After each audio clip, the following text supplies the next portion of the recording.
When Michael Jordan opened an email on a quiet Saturday morning, he had no idea his entire life was about to fall apart. His daughter Jasmine had given him a DNA test as a birthday gift. Just for fun, she said, just to see where his ancestors came from. It seemed harmless, exciting even. But what showed up on that screen made Michael's hands shake so badly he almost dropped his phone. The results didn't just tell him about his ancestry. They revealed a secret so devastating, so earth-shattering, that within minutes Michael was calling his ex-wife Juanita at 3 o'clock in the morning, tears streaming down his face. "Are Jeffrey and Robert my biological sons?" he asked, his voice breaking. The silence on the other end of the phone felt like it lasted forever. And then Juanita spoke one word that would change everything. No. The boys Michael had raised for over 30 years, the sons he taught to play basketball, the sons he walked through every milestone of life, weren't biologically his. But that wasn't even the whole story, because the DNA test had found someone else, a 41-year-old man living in North Carolina, a man the test said was Michael's biological son, a son he never knew existed. How could this be possible? How could Michael Jordan, one of the most famous athletes in the world, have a secret son he'd never met? And if Jeffrey and Robert weren't his biological children, then who was their real father? But wait, there's something even more shocking that nobody saw coming. Something that would turn this entire story upside down one more time. A truth so unexpected that it would either destroy this family forever or bring them closer than ever before. What happened when Michael met his secret son for the first time? How did Jeffrey and Robert react when they learned the truth? And what was the final twist that changed everything? Watch this whole video to find out how one simple DNA test revealed secrets that had been hidden for over 40 years, and how Michael Jordan's family would never be the same again. Michael Jordan sat in his favorite leather chair, looking out the tall windows of his Chicago mansion. The Sunday afternoon sun made everything glow golden. He held a cup of coffee in his hands, enjoying the quiet. At 62 years old, he had learned to love these peaceful moments. The doorbell rang, breaking the silence. Michael smiled. He knew that ring. It was his daughter, Jasmine. "Dad!" Jasmine called out as she walked through the front door. She always used her key instead of waiting for him to answer. "I come bearing gifts." Michael stood up and hugged his daughter tight. "You didn't have to bring me anything, sweetheart. Having you here is gift enough." Jasmine rolled her eyes playfully. "Dad, it's your birthday next week. Of course I brought you something. Plus, this is really fun. I promise you'll love it." She pulled a small box from her purse. It was white and blue, about the size of a deck of cards. Michael took it from her hands, turning it over to read the label. "A DNA test?" he asked, raising his eyebrows. "Really?" "Yes," Jasmine said excitedly, sitting down on the couch. "Everyone's doing them now. You send in your spit and they tell you all about your ancestry, where your family came from, what countries, sometimes even specific regions. Isn't that cool?" Michael laughed and sat down next to her. "I know where my family came from, Jazz. North Carolina. Your grandparents told me all the stories." "But what about before that?" Jasmine insisted. "What about generations back? You could have relatives in Africa, Europe, maybe even Asia. Plus, the test connects you with relatives in their database. You might have cousins you never knew about." Michael studied the box more carefully. He had seen commercials for these tests on television, people crying happy tears when they discovered their roots.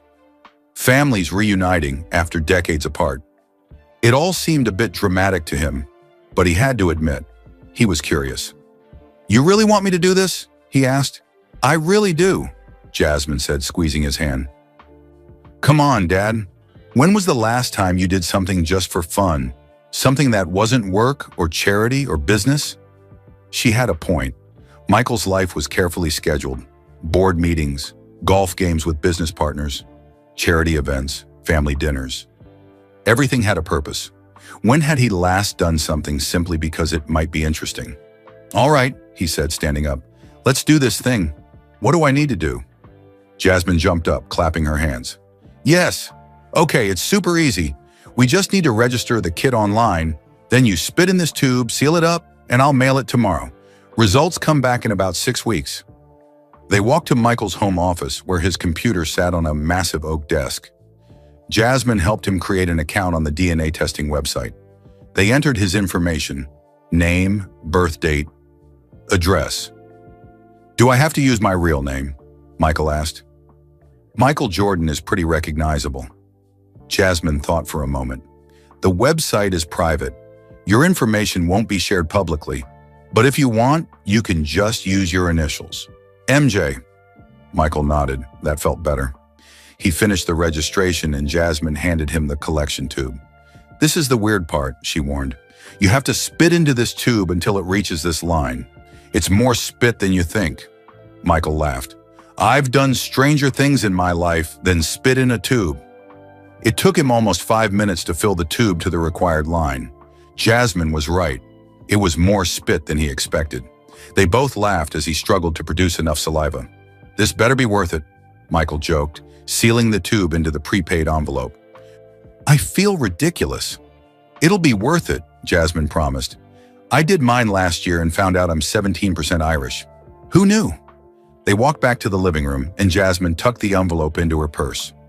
"I'll drop this at the post office tomorrow morning." Then we wait. 6 weeks goes by fast. They spent the next hour talking about other things. Jasmine told him about her kids, about her husband's new job, about the vacation they were planning. Michael told her about his latest charity project and the golf tournament he was organizing. When Jasmine finally left, she hugged him extra tight at the door. "Thanks for being a good sport about the DNA test, Dad. I think you'll really enjoy seeing the results." "I'm sure I will, sweetheart. Drive safe." Michael watched her car disappear down the long driveway. He walked back inside, glancing at the empty space on the coffee table where the DNA kit had been sitting just an hour ago. It was just a simple test, a fun way to learn about his family history, something to share with his kids and grandchildren. He had no idea that the small tube of spit would change his life forever. In 6 weeks, everything he thought he knew about his family would be turned upside down. But for now, on this quiet Sunday afternoon, Michael Jordan poured himself another cup of coffee and returned to his chair by the window. The sun was setting, painting the sky in shades of orange and pink. It was beautiful and peaceful. It was the calm before the storm. The calm before the storm lasted for weeks. Michael went back to his normal routine, and the DNA test became a distant thought in the back of his mind. Monday morning arrived with bright sunshine. Michael woke up at 6 o'clock, just like he had done for 40 years. Old habits from his basketball days never died. He went to his home gym and worked out for an hour. His knees weren't what they used to be, but he still pushed himself every day. After his shower, Michael made breakfast: scrambled eggs, turkey bacon, wheat toast. He ate alone at his large kitchen table, reading the newspaper. The house felt big and empty sometimes, but he had gotten used to it. This was his life now: retired, successful, alone, but not lonely. His phone buzzed, a text from his son, Jeffrey. "Hey, Dad, want to grab lunch this week? I need some advice about a business deal." Michael smiled and typed back, "Wednesday works, 1 p.m. at the usual spot?" "Perfect. See you then." Jeffrey was his oldest son. 34 years old now, working in real estate development. Michael was so proud of him. Jeffrey had inherited his father's competitive spirit and sharp mind for business. Then there was Robert, his middle child, 31 years old, working as a sports agent. Robert was quieter than Jeffrey, more thoughtful. He reminded Michael of himself in some ways. Robert called every Sunday night without fail, just to check in. And Jasmine, his baby girl, 29 years old, married with 2 children of her own. She was the one who visited most often, who made sure Michael wasn't spending too much time alone. Michael finished his breakfast and looked at the family photos on his kitchen wall, pictures of his 3 children at different ages: Jeffrey's high school graduation, Robert's wedding, Jasmine holding her newborn daughter. He thought about Juanita, his ex-wife. They had divorced 12 years ago after 17 years of marriage. It hadn't been easy. Divorce never was. But they had handled it with grace, always putting their children first. Even now they remain friends. Not close friends, but respectful ones. They attended their children's important events together. They sat at the same table during family dinners. They had learned to be kind to each other, even though the romance was long gone. Michael remembered the day he married Juanita. September 2nd, 1989. He was 26 years old, already a rising star in the NBA. She was beautiful, intelligent, and she understood the crazy world of professional basketball. She knew what she was signing up for when she married him. The early years were good, really good. Jeffrey was born in 1988, just before they got married. Michael held his tiny son in his arms and felt a love he had never known before. Being a father changed everything. He remembered Jeffrey's first basketball game. The boy was only 7 years old, playing in a youth league. Michael sat in the stands wearing a baseball cap and sunglasses, trying not to draw attention. But when Jeffrey made his first basket, Michael jumped up and cheered louder than anyone else in the gym. Jeffrey looked at his father in the stands and smiled the biggest smile. That moment was worth more than any championship ring. Robert came along 3 years after Jeffrey. Another son, another piece of Michael's heart walking around outside his body. Robert was different from Jeffrey. He wasn't as aggressive on the basketball court. He preferred reading books and asking questions about everything. Michael loved that about Robert. The boy was curious, always wanting to understand how things worked. They spent hours together, building model cars, working on puzzles, talking about life. Then Jasmine arrived and Michael's world was complete. A daughter, his little princess. From the moment she was born, she had him wrapped around her finger. Whatever Jasmine wanted, Jasmine got. Jeffrey and Robert teased their father about it, but Michael didn't care. He thought about Jasmine's wedding 3 years ago, walking her down the aisle, fighting back tears, giving her away to another man, even though part of him wanted to keep her as his little girl forever. "You raised me to be strong and independent, Dad," Jasmine had told him that morning. "Now you have to let me go be those things." She was right, of course, but it didn't make it any easier. Michael's life now revolved around his children and grandchildren. He had 2 grandchildren, Jasmine's kids, a 6-year-old girl named Maya and a 3-year-old boy named Cameron. They called him Papa Mike, and he spoiled them rotten. Being a grandfather was different from being a father. Less pressure, more pure joy. He could give them candy before dinner and let them stay up late, then send them home to their parents. It was perfect. His phone rang, interrupting his thoughts. It was his business manager, calling about a meeting with Nike. Michael spent the next 20 minutes discussing endorsement deals and marketing strategies. This was his life. Business calls, family time, charity work, golf games. He stayed busy. He stayed relevant. He stayed connected to the world, even though his playing days were long behind him. But sometimes, in quiet moments like this morning, Michael wondered if this was all there was. He had achieved everything a person could achieve. 6 NBA championships, 5 MVP awards, countless records and accolades. He had money, fame, respect. Yet something felt incomplete. He couldn't quite name it, couldn't quite understand it. Just a feeling that there was something missing, something he hadn't discovered yet. Michael shook his head, dismissing the thought. He was being ridiculous. He had a beautiful family, a successful career, and his health. What more could a man want? He grabbed his car keys and headed out for his daily drive. He liked to cruise around Chicago, sometimes stopping at his favorite coffee shop, sometimes just enjoying the city he had called home for so long. As he drove, he passed families walking together, parents holding their children's hands, teenagers laughing with their friends, old couples sitting on park benches. Michael smiled. Family was everything. His identity as a father, as a grandfather, was the most important thing in his life. More important than basketball, more important than fame, more important than money. Being a father had taught him patience, unconditional love, and humility. His children kept him grounded when the world tried to put him on a pedestal. They reminded him that he was just a man, just a dad, not a legend or an icon. That evening, Michael video called with his grandchildren. Maya showed him a drawing she made at school. Cameron sang him a song he learned in preschool. Michael's heart swelled with love. "I love you, Papa Mike," Maya said before hanging up. "I love you too, sweetheart, more than you'll ever know." After the call ended, Michael sat in his quiet house again. The DNA test Jasmine had given him was on its way to the lab now. In 6 weeks, he would know more about his family history. Maybe he would discover interesting facts about his ancestors. Maybe he would find distant relatives. It seemed harmless. Fun even. Just a simple test to satisfy his curiosity. Michael had no way of knowing that those test results would destroy the peace he felt right now.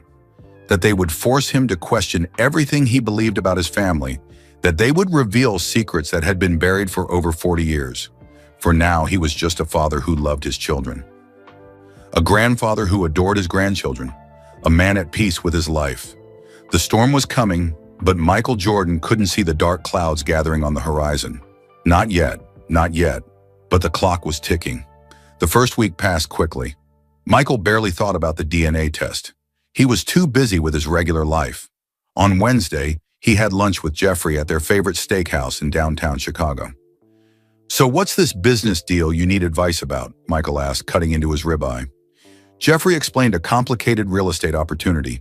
Michael listened carefully, asking questions, offering suggestions. This was what he loved, watching his son navigate the business world with confidence and skill. "You raised me well, Dad," Jeffrey said at the end of lunch. "I wouldn't be here without everything you taught me." Michael felt warmth spread through his chest. "You did the hard work yourself, son.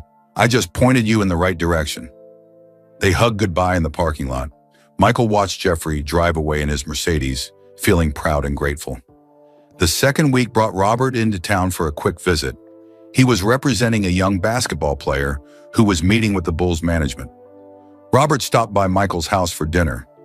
"This player reminds me of you," Robert said, helping himself to seconds of the pasta Michael had ordered from his favorite Italian restaurant. Same determination, same fire in his eyes. "Does he have the work ethic?" Michael asked. "Talent only takes you so far." "He does. I wouldn't sign him if he didn't." They talked late into the night about basketball, about life, about Robert's wife and their plans to start a family soon. Michael loved these conversations with his middle son. Robert was deep, philosophical. He asked big questions about purpose and meaning. "Do you ever wonder what your life would have been like if you hadn't played basketball?" Robert asked. Michael thought about it. "Sometimes, but I can't imagine it. Basketball gave me everything. My career, my platform, and it led me to your mother, which gave me you 3 kids. So no, I don't regret any of it." Robert nodded thoughtfully. "I'm glad basketball brought us together." After Robert left, Michael cleaned up the dishes and thought about his son's words. "Brought us together." It was such a simple phrase, but it meant everything. The third week, Jasmine called him every other day. "Have you gotten the results yet?" she asked eagerly. "Jazz, it's only been 3 weeks. You said 6 weeks, remember?" I know, I'm just excited. I keep imagining what we'll find out. Maybe you're related to some famous historical figure. Or maybe you have family in places you never expected." Her enthusiasm was contagious. Michael found himself getting more curious about the results. He started reading articles online about DNA testing. He learned how the tests worked, what they could reveal, how they connected people across the world. One article talked about adoption reunions, people finding biological parents or children they never knew existed. Michael read about a woman who discovered she had a sister she never knew about. They met after 50 years apart and became best friends. Another article discussed surprise revelations, people learning their father wasn't their biological father, or discovering half-siblings from affairs. Those stories made Michael uncomfortable. He couldn't imagine learning something like that about his own family. He quickly moved on to happier articles, stories about people discovering their heritage, learning about ancestors who survived incredible hardships, connecting with distant cousins in foreign countries. That's what his test would show, Michael told himself. Interesting facts about his ancestry. Maybe some distant relatives who shared his DNA. Nothing shocking or life-changing, just fun information to share with his kids. The fourth week brought Michael's regular golf game with his old friend Charles. They had played together every month for 20 years. Golf was their therapy, their excuse to catch up and talk about life. "Jasmine gave me a DNA test for my birthday," Michael mentioned as they walked to the 7th hole. Charles laughed. "Oh man, those things are everywhere now. My daughter did one last year, found out we're 30% Scottish. My wife immediately started planning a trip to Scotland." "You worried about what you might find?" Michael asked. "Like what?" "I don't know. Surprises, things you didn't expect." Charles shrugged. I figure my ancestors are all dead. What's there to worry about? It's just history. Michael nodded, but something about Charles's casual attitude bothered him. Maybe he was overthinking this. It was just a test, just information about people who lived generations ago. Still, he couldn't shake a small feeling of unease, like something was waiting around the corner. The 5th week, Michael attended Maya's school play. His granddaughter played a flower in a garden, and she took her role very seriously. Michael sat in the front row, recording every second on his phone. After the play, Maya ran to him and jumped into his arms. "Did you see me, Papa Mike? I didn't forget any of my lines." "You were perfect, sweetheart. The best flower I've ever seen." Jasmine stood nearby, smiling at the scene. She practiced for weeks, took it as seriously as you took basketball. "She's got the Jordan competitive spirit," Michael said proudly. That night, lying in bed, Michael thought about his legacy. His grandchildren carried his name, his DNA, his competitive fire. They were his future, his immortality. Long after he was gone, pieces of him would live on through them. The 6th week arrived. Michael found himself checking his email more frequently than usual. The DNA company had sent him updates. His sample had been received. It was being processed. Results would be ready soon. On Tuesday afternoon, Jasmine called again. "It's week 6, Dad. The results should come any day now." "I'll let you know as soon as I get them," Michael promised.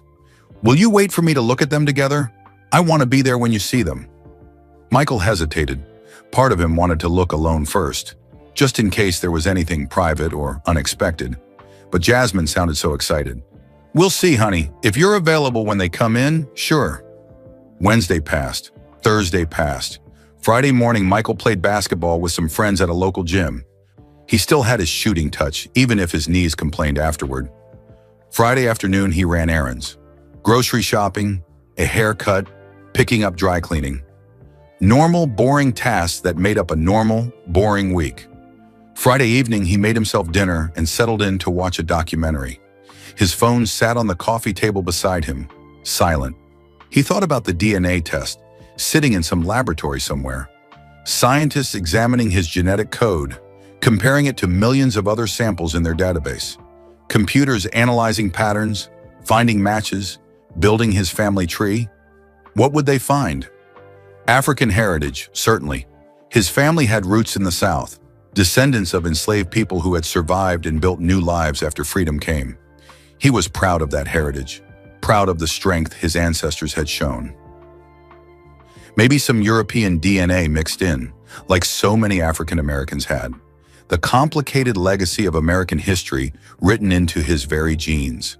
Maybe some surprises, Irish, Native American, Asian, genetic markers from unexpected places, but nothing that would change who he was. Nothing that would shake his understanding of his family. Michael finished his documentary and went to bed. Tomorrow was Saturday. Maybe the results would arrive tomorrow. He had no idea that when those results came, they would arrive not with answers, but with questions. Not with clarity, but with confusion. Not with simple facts about his ancestry, but with information that would destroy his peace and force him to face truths he never imagined. The 6 weeks of waiting were almost over. The storm was about to break, and Michael Jordan's life would never be the same. Saturday morning arrived with dark clouds covering the sky. Rain tapped against the windows of Michael's bedroom. He woke up earlier than usual, feeling restless without knowing why. He went through his normal morning routine: workout, shower, breakfast. But something felt different today. He kept checking his phone, though he didn't know what he was expecting. At 10 o'clock, his phone buzzed with an email notification. Michael was sitting at his kitchen table, drinking his second cup of coffee. He picked up his phone casually, expecting a message from his business manager, or maybe a promotional email. Instead, the subject line made his heart skip a beat. "Your DNA results are ready, MJ." Michael stared at the screen. His hand trembled slightly as he set down his coffee cup. This was it. 6 weeks of waiting were over. The answers were here, sitting in his inbox, waiting to be opened. He almost called Jasmine. She had asked him to wait for her, but something stopped him. Maybe he should look first, just to make sure there was nothing too personal or private. Michael clicked on the email. It was short and simple. Dear MJ, your DNA results are now available. Please log into your account to view your ancestry composition, trait reports, and DNA relatives. Thank you for choosing our service. There was a bright blue button that said, View Results.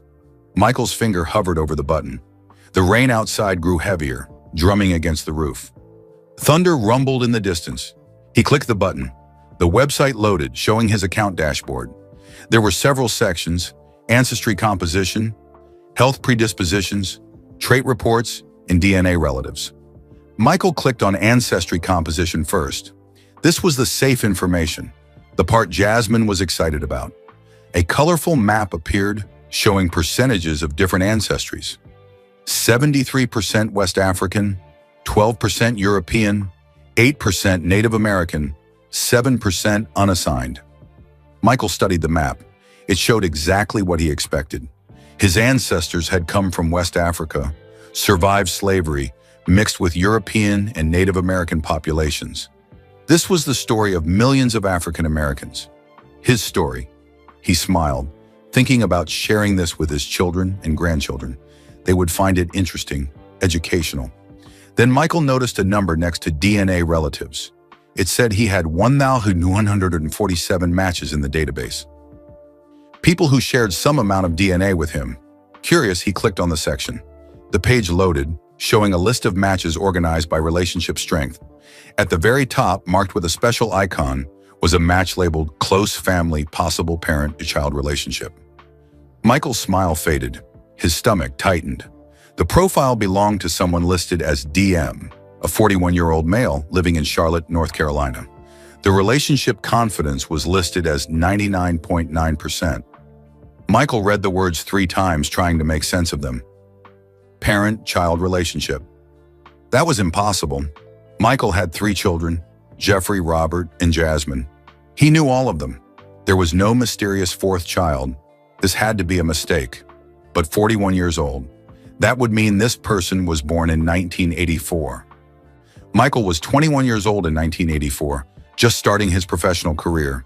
Could he have fathered a child he didn't know about? Michael's mind raced backward through time.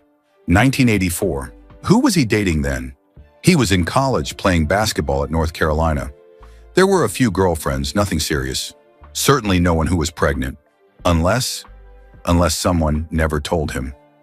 Michael's hands were shaking now. He clicked on the profile for more information, but DM had kept most details private. Just age, gender, and location.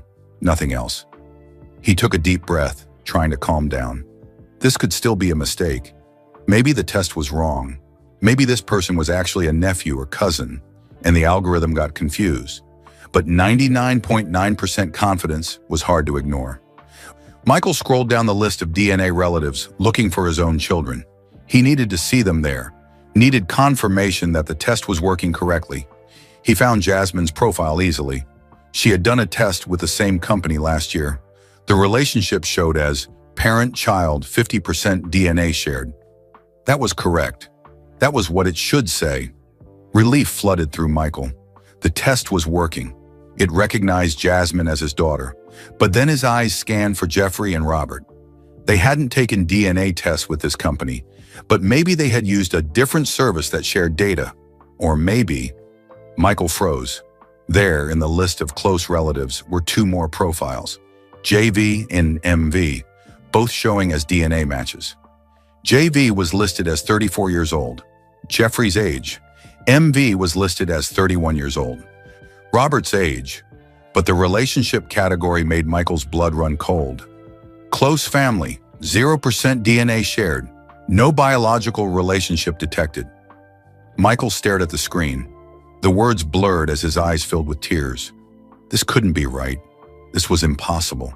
0% DNA shared with Jeffrey, 0% with Robert, his sons, the boys he had raised from birth, the boys who looked like him, acted like him, carried his name. Not biologically his. Michael slammed the laptop shut. He stood up so fast his chair fell backward, clattering on the kitchen floor. He paced across the room, his breathing coming in short gasps. This was wrong. The test was wrong. It had to be wrong. But the test had correctly identified Jasmine, and it had found this mysterious DM person who supposedly was his biological child. Michael's mind spun with impossible thoughts. Juanita, his ex-wife, the mother of his children. Had she been unfaithful? Had she lied to him for over 30 years? And who was DM? Where did this person come from? Why didn't Michael know about him? Michael grabbed his phone with trembling hands. He needed answers. He needed to talk to someone. But who? Not Jasmine. He couldn't tell her this. Not yet. Not until he understood what was happening. Not Jeffrey or Robert. God, how could he ever tell them? There was only one person who could explain this. Only one person who had been there from the beginning, who knew the truth about Jeffrey and Robert's births. Juanita. Michael looked at the clock. It was only 10:30 in the morning, but he couldn't wait. He needed to know the truth right now, this very moment, before he lost his mind. His finger hovered over Juanita's number in his phone. Once he made this call, everything would change. There would be no going back to the peaceful ignorance he had lived in for over 3 decades. But he had to know. He had to hear the truth from her own lips. Thunder crashed outside, shaking the windows. The storm had arrived in full force now. Michael pressed the call button. The phone rang once, twice, 3 times. Michael? Juanita answered, her voice surprised. Is everything okay? It's kind of early. Juanita, Michael interrupted, his voice barely above a whisper. I need to ask you something, and I need you to tell me the truth. There was silence on the other end. Michael could hear her breathing change, becoming faster. What is it? She asked, and Michael could hear the fear in her voice. She knew. Somehow she already knew what he was going to ask. Are Jeffrey and Robert my biological sons? The question hung in the air between them. Rain pounded against the windows. Lightning flashed, illuminating Michael's kitchen in harsh white light. The silence stretched for what felt like hours, but was probably only seconds. When Juanita finally spoke, her voice was so quiet Michael almost couldn't hear it. Michael, Just answer the question, Michael said, tears streaming down his face now. Please, just tell me the truth. Another pause, another moment of silence that felt like eternity. And then Juanita spoke one word that shattered Michael Jordan's world into a million pieces. No! The word echoed in Michael's ears like a gunshot. He felt his legs weaken. He grabbed the kitchen counter to steady himself. The phone pressed so hard against his ear it hurt.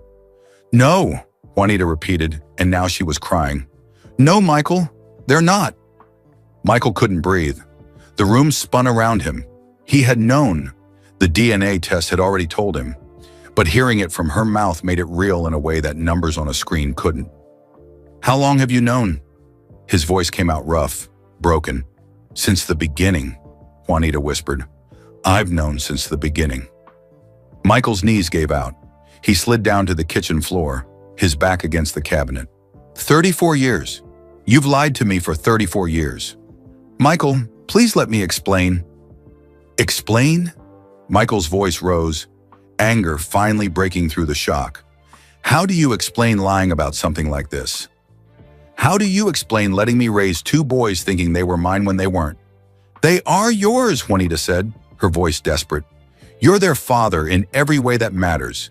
You raised them, you loved them, you taught them everything they know.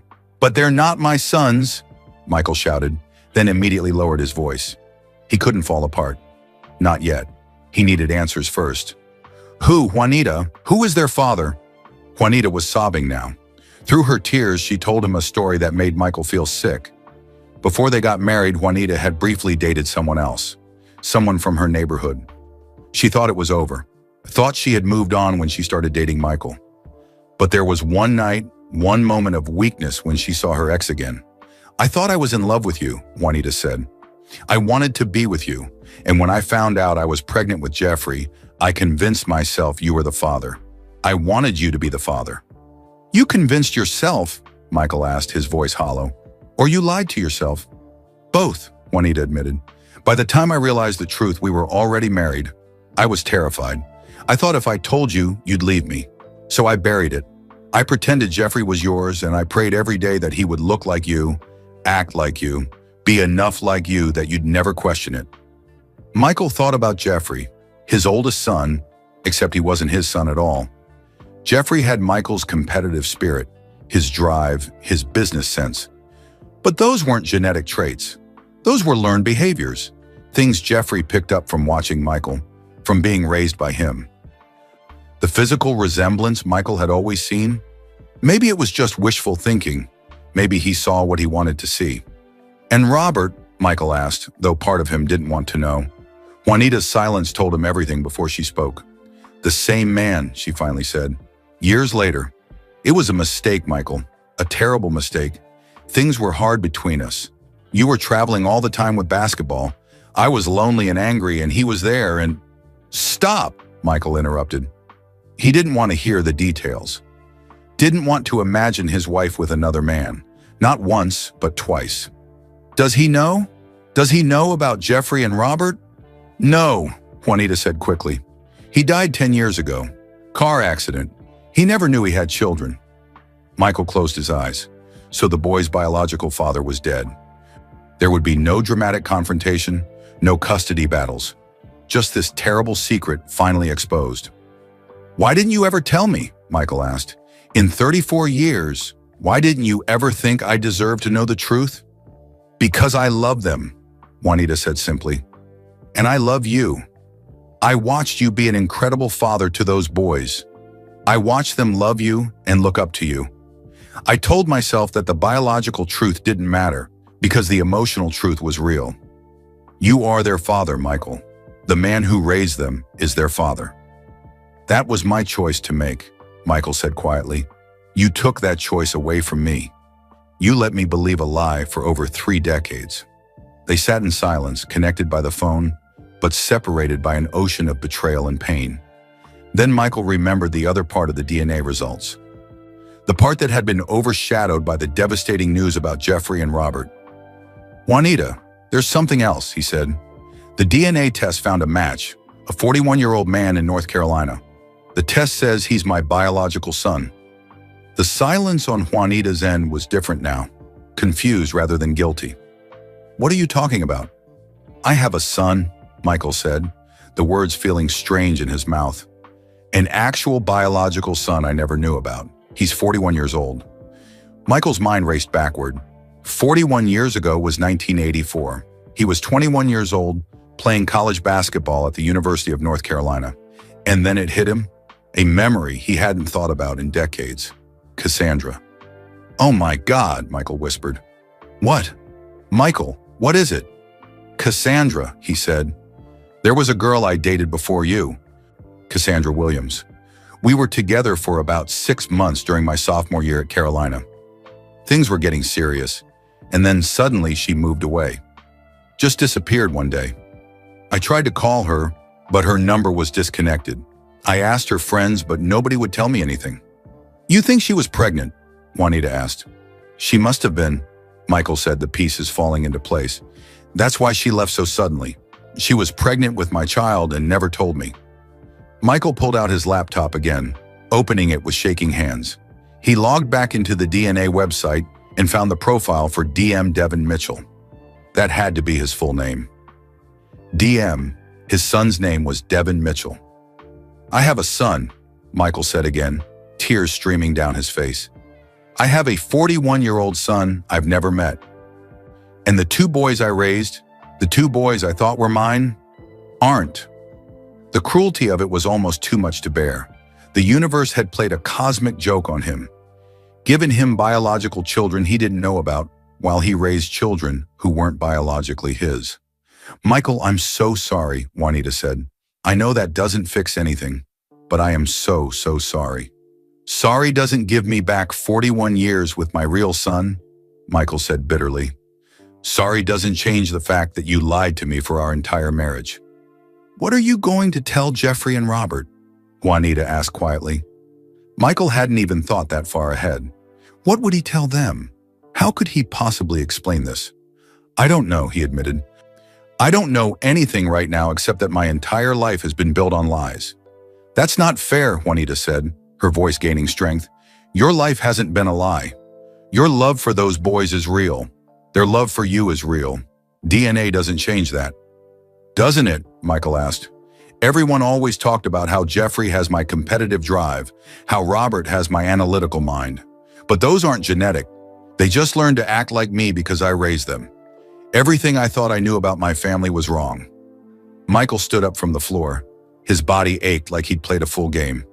He walked to the window and watched the rain fall. I need time, he told Juanita. I need to think about all of this. I need to figure out what to do next. Are you going to try to find him? Your biological son? Michael looked at the laptop screen, at the profile for Devin Mitchell. Somewhere in North Carolina, there was a man who was his son. A man who probably had no idea that Michael Jordan was his father. I don't know, Michael said. I don't know anything anymore. Michael, please don't do anything hasty. Think about Jeffrey and Robert. They love you. This will destroy them if you tell them. They deserve the truth, Michael said. Just like I deserved the truth 34 years ago.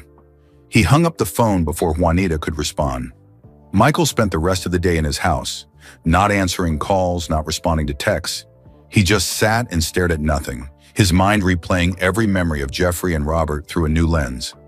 Teaching Jeffrey to shoot a basketball in the driveway, not his son. Helping Robert with his homework at the kitchen table, not his son. Walking Jeffrey down to his first day of school, not his son. Attending Robert's college graduation, not his son. Every precious memory now tainted with the knowledge that it was all based on a lie. Night fell. The storm passed. Michael sat in darkness, not bothering to turn on the lights. Somewhere in North Carolina, his actual biological son existed. Devin Mitchell. Did he look like Michael? Did he have his talent for basketball? What kind of life had he lived without a father? And what about Cassandra? Why had she kept the pregnancy secret? Why had she moved away without telling him? Michael needed answers. He needed to understand how his life had become so complicated, so full of secrets and lies. He picked up his phone and opened his contacts. He scrolled past Juanita's name, past his children's names, until he found the number for his private investigator, a man he occasionally used for business matters. Michael sent a text message. I need you to find someone for me. Name, Cassandra Williams. Age, approximately 60. Last known location, North Carolina, 1984. Also need information on Devin Mitchell, age 41, currently living in Charlotte, North Carolina. I need everything you can find. This is urgent and confidential. The response came back immediately. On it. We'll have preliminary information within 48 hours. Michael set down his phone and finally allowed himself to feel the full weight of what had happened. In one day, he had lost 2 sons and discovered another. His marriage had been revealed as a lie. His entire understanding of his family had been shattered. Michael Jordan, the man who always won, who always came out on top, had just suffered the most devastating loss of his life. And the worst part, he had no idea how to fix it. The longest night of Michael's life stretched ahead of him, filled with questions that had no good answers and truths that brought no comfort. Outside, the clouds cleared and stars appeared in the dark sky. But inside Michael's house, the storm was just beginning. Michael didn't sleep that night. He couldn't. Every time he closed his eyes, he saw Jeffrey's face from his high school graduation. Robert's smile at his wedding, the proud way both boys had always introduced him. This is my dad, Michael Jordan. Except he wasn't. Not really. Not in the way that mattered to a DNA test. By 3 in the morning, Michael was pacing his bedroom floor. His phone kept lighting up with missed calls and text messages. Jasmine had called 6 times. She probably wanted to know about the DNA results. What would he tell her? That her brothers weren't really her brothers? That their family was built on lies? Michael picked up his phone and stared at Juanita's contact information. They had talked earlier, but there was so much more he needed to know. So many questions burning in his mind. His finger hovered over her name. It was 3 o'clock in the morning. He would be waking her up, but he didn't care. She had stolen 34 years of truth from him.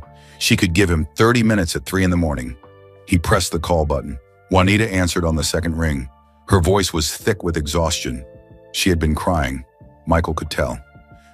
Michael, I can't stop thinking about it, he said, his voice breaking. I've been up all night, And I can't stop thinking about everything you took from me. I know, Juanita whispered. I haven't slept either. Michael walked to his window, looking out at the dark Chicago streets. Tell me everything, from the beginning. I need to understand how this happened. Juanita took a shaky breath. I met you in 1985, remember? You were already famous, the college basketball star everyone was talking about. I couldn't believe someone like you was interested in someone like me. Don't do that, Michael said. Don't make this about your insecurities. Tell me about Jeffrey's father. There was a long pause. Michael could hear Juanita crying softly. His name was Raymond, she finally said. Raymond Vaughn. We grew up in the same neighborhood. He was my first boyfriend back in high school. We broke up when I went to college, but we stayed in touch. Michael's hands clenched into fists. Raymond Vaughn, the man who was the biological father of the boys Michael had raised. When did it happen? He asked. Right before I met you, Juanita said. We ran into each other at a party. We talked, we laughed, we remembered the good times. One thing led to another. It was just one night, Michael. One stupid night. And then you met me. Yes. 2 weeks later, I met you at a charity event. You were so charming, so confident. You asked me out, and I said yes. I thought Raymond was in my past. I wanted him to be in my past. Michael closed his eyes, imagining a younger version of himself, 22 years old and full of confidence, not knowing he was walking into a life built on secrets. When did you find out you were pregnant? 3 months after we started dating, Juanita said. I was terrified. We weren't married yet. You were about to be drafted into the NBA. Your whole career was ahead of you. I didn't know what to do. So you lied. I told myself it could be yours, Juanita said defensively. We had been together for 3 months. The timing could have worked. I convinced myself that you were the father because I wanted it to be true. But you knew, Michael said. Deep down, you knew the truth. Juanita was quiet for a long moment. Yes, she finally admitted. I knew. But by the time I was sure we were engaged, you were so excited about becoming a father. You talked about baby names, about teaching your son to play basketball. How could I take that away from you? Michael laughed bitterly. So instead, you let me believe a lie for over 30 years? That was your solution? I was young and scared. Juanita's voice rose. I was 23 years old, pregnant, engaged to a man who was about to become one of the most famous athletes in the world. I made a mistake, Michael, a terrible mistake that I've lived with every single day. And Robert? Michael asked, his voice cold. What's your excuse for Robert? You weren't young and scared then. You were my wife. We had been married for 6 years. The silence on the other end was deafening. Things were difficult between us, Juanita finally said. You were traveling constantly with the Bulls. Home games, away games, practices, endorsements. I felt like I was raising Jeffrey alone. I was angry and lonely. So you went back to Raymond. He reached out to me, Juanita said. Called me one day when you were on a road trip. Said he had heard I was married. Wanted to congratulate me. We met for coffee. Just coffee, I told myself. Just old friends catching up. But it wasn't just coffee. No, Juanita whispered. It wasn't. We started talking regularly. He was going through a divorce. I was feeling neglected. We leaned on each other. And then one night, when you were in Los Angeles for a game, he came over and... I don't need the details, Michael interrupted. I just need to know. Did you ever plan to tell me? At first, I thought I would, Juanita said. When I found out I was pregnant with Robert, I knew it was Raymond's. The timing was too obvious. I decided I would tell you everything. Come clean about both boys. But you didn't. You were so happy, Juanita said, her voice breaking. You came home from that road trip and I told you I was pregnant, and you lifted me up and spun me around. You said we were going to have another Jordan. You were glowing with joy. How could I destroy that? Michael felt tears streaming down his face again. So you just kept lying. For years and years, you just kept lying. I told myself I was protecting you, Juanita said. Protecting the boys. They loved you so much, Michael. From the moment they could talk, all they wanted was to be like their daddy. How could I tell them the truth? They had a right to know who their real father was. You are their real father, Juanita shouted. Raymond never knew they existed. He died without ever knowing. You're the one who taught them to walk, to read, to ride bikes. You're the one who went to every basketball game, every school event. You're the one they called when they needed advice. DNA doesn't make you a father, Michael. Love makes you a father. Michael wanted to believe her. Part of him desperately wanted to believe that biology didn't matter, that the 34 years he spent raising Jeffrey and the 31 years with Robert counted for more than genetic code. But another part of him felt betrayed in a way he couldn't describe. Every milestone, every moment of pride, every time someone said, "He looks just like you," or "He has your determination," all of it had been based on a lie. "What about Raymond's family?" Michael asked suddenly. "Do they know about Jeffrey and Robert?" "No," Juanita said. "Raymond was an only child. His parents died years ago. There's no one left who would have known." At least that was something. At least Jeffrey and Robert wouldn't suddenly have an entire other family appearing in their lives. "Michael," Juanita said softly, "what are you going to do?" "I don't know," he admitted.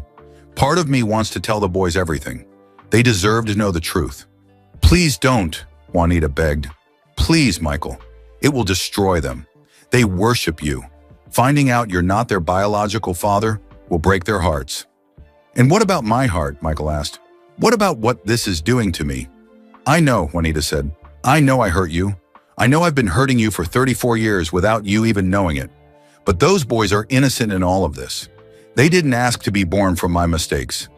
Please don't punish them for what I did." Michael thought about Jeffrey and Robert. Despite everything, despite the DNA results, he still loved them. That love hadn't disappeared the moment he saw those test results. It was still there, as strong as ever. But it was complicated now, mixed with anger and betrayal and grief for the biological son he never knew. "Tell me about Devin," Juanita said, changing the subject. "Have you tried to contact him?" "No," Michael said. "I hired an investigator to find information about him and his mother. I should hear back in a couple of days." "Are you going to reach out to him?" "How can I not?" Michael asked. "He's my son, my actual biological son. He's out there living his life, not knowing that his father is Michael Jordan. Don't you think he has a right to know?" "Of course," Juanita said quickly. "I just meant, be careful, Michael. You don't know anything about this person. You don't know if he's going to want money or publicity or—" "Not everyone is after something," Michael said sharply. "Maybe he just wants to know his father. Maybe he's been wondering his whole life who I am." "You're right," Juanita said. "I'm sorry. I'm just worried about you." "Now you're worried about me?" Michael laughed without humor. "Where was that worry 34 years ago when you decided to lie about Jeffrey's paternity?" Juanita didn't answer. Michael looked at the clock. It was almost 4 in the morning. He had been on the phone with Juanita for almost an hour, and he didn't feel any better. If anything, he felt worse. "I need to go," he said. "I can't talk about this anymore tonight." "Michael, wait," Juanita said urgently. "Please promise me you won't do anything without thinking it through. Don't tell the boys yet. Not until you've had time to process everything. Please." Michael thought about it. She was right about one thing. He wasn't in the right state of mind to have this conversation with Jeffrey and Robert. He needed time to understand his own feelings before he could help them understand theirs. "I won't tell them yet," he promised. "But Juanita, they will find out eventually. The truth always comes out. It's better if they hear it from us than from a DNA test like I did." "I know," Juanita said quietly. "Just give me some time to figure out how to tell them. Let me be the one to explain. This is my fault, not yours." Michael hung up the phone and collapsed onto his bed. His body was exhausted, but his mind wouldn't stop racing. Somewhere in North Carolina, Devin Mitchell was probably sleeping peacefully, not knowing that his entire world was about to change. And here in Chicago, Michael Jordan lay awake, crying for the family he thought he had and the son he never knew. The storm inside his house showed no signs of stopping. Sunday morning came with bright sunshine, a cruel contrast to the darkness Michael felt inside. He hadn't slept more than 20 minutes all night. His eyes were red and swollen from crying. His body ached like he had played 5 games in a row. He made coffee but couldn't drink it. He tried to eat breakfast but had no appetite. Everything felt wrong, like the whole world had shifted slightly off its axis. His phone kept buzzing with messages. Jasmine had texted him 12 times asking about the DNA results. Jeffrey wanted to confirm their golf game next week. Robert sent a funny video he thought Michael would enjoy. Michael couldn't respond to any of them. What would he say? How could he pretend everything was normal when his entire life had been turned upside down? At noon, his phone rang. The private investigator. Michael answered immediately. "What did you find?" "Mr. Jordan, I have preliminary information on both Cassandra Williams and Devin Mitchell," the investigator said. "Do you want me to email you the full report or summarize it now?" "Tell me now," Michael said. "Everything."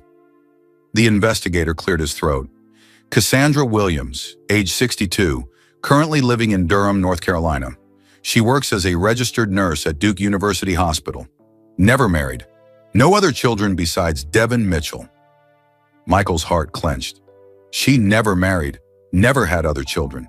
Had she spent her whole life alone, raising his son by herself? "What else?" he asked. "She moved to Durham in early 1984, right around the time she would have discovered the pregnancy. According to public records, she lived with her parents until 1990, then got her own apartment. She put herself through nursing school while working part-time jobs. By all accounts, she's been a model citizen. No criminal record, active in her church, volunteers at a free medical clinic." Michael closed his eyes. Cassandra had been 19 years old when she got pregnant, just a teenager facing an unplanned pregnancy alone. And instead of coming to him for help, she had disappeared. "Why didn't she tell me?" Michael asked, more to himself than to the investigator. "I may have found the answer to that," the investigator said. "I spoke with some people who knew the Williams family back then. According to them, Cassandra's father was very strict, very traditional. When she got pregnant, he was furious. He didn't want her going to you for help because you were becoming famous. He was afraid people would think she was trying to trap you for money." Michael felt anger surge through him. So her father made that decision for her? Took away my right to know about my own son? "It appears so," the investigator said. "The people I spoke with said Cassandra wanted to tell you, but her father forbade it. He told her she had shamed the family and had to deal with the consequences alone." Michael stood up and began pacing. Some man he had never met had decided Michael didn't deserve to know about his own child, had kept him away from Devin for 41 years. "Is her father still alive?" Michael asked. "No, he died in 2003. "Her mother died in 2010. At least there would be no confrontation with the man who had stolen 41 years from him, but it didn't make Michael feel any better. "Tell me about Devin," Michael said. The investigator's tone changed, becoming warmer. "Devin Mitchell is a good man, Mr. Jordan. He's a high school English teacher at Charlotte Country Day School. Been there for 15 years. Married to a woman named Angela, also a teacher. They have 2 children, a daughter age 12 and a son age 9. Michael's breath caught. He had grandchildren he didn't know about. 2 more grandchildren, in addition to Maya and Cameron. Devin played basketball in high school and college, the investigator continued.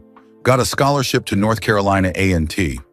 He was good, apparently, really good, but he chose teaching over trying to go pro.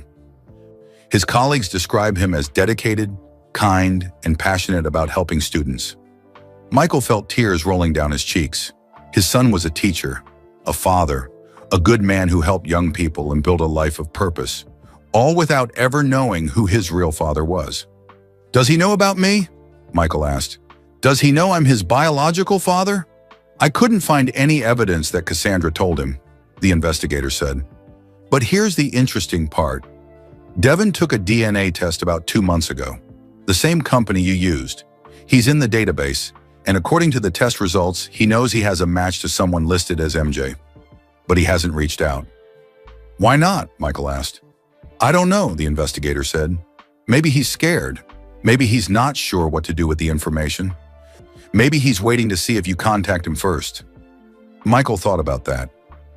Devin had known for 2 months that MJ was his biological parent. Had he figured out that MJ was Michael Jordan? Was he sitting in Charlotte right now, wondering if the most famous basketball player in the world was his father? "What about his relationship with Cassandra?" Michael asked. "Are they close?" "Very close, from what I can tell. She lives about 2 hours away in Durham, but they see each other regularly. She's very involved with her grandchildren. Devin speaks highly of her in interviews. I found a few articles about him in local papers talking about education. He always mentions that his mother worked multiple jobs to give him opportunities. Michael felt a complicated mix of emotions. He was grateful that Devin had a good relationship with his mother, that he had been raised with love and support, but he also felt a deep ache for all the moments he had missed. I need contact information, Michael said, for both of them. I'm emailing you the full report now, the investigator said. It includes addresses, phone numbers, and detailed background information.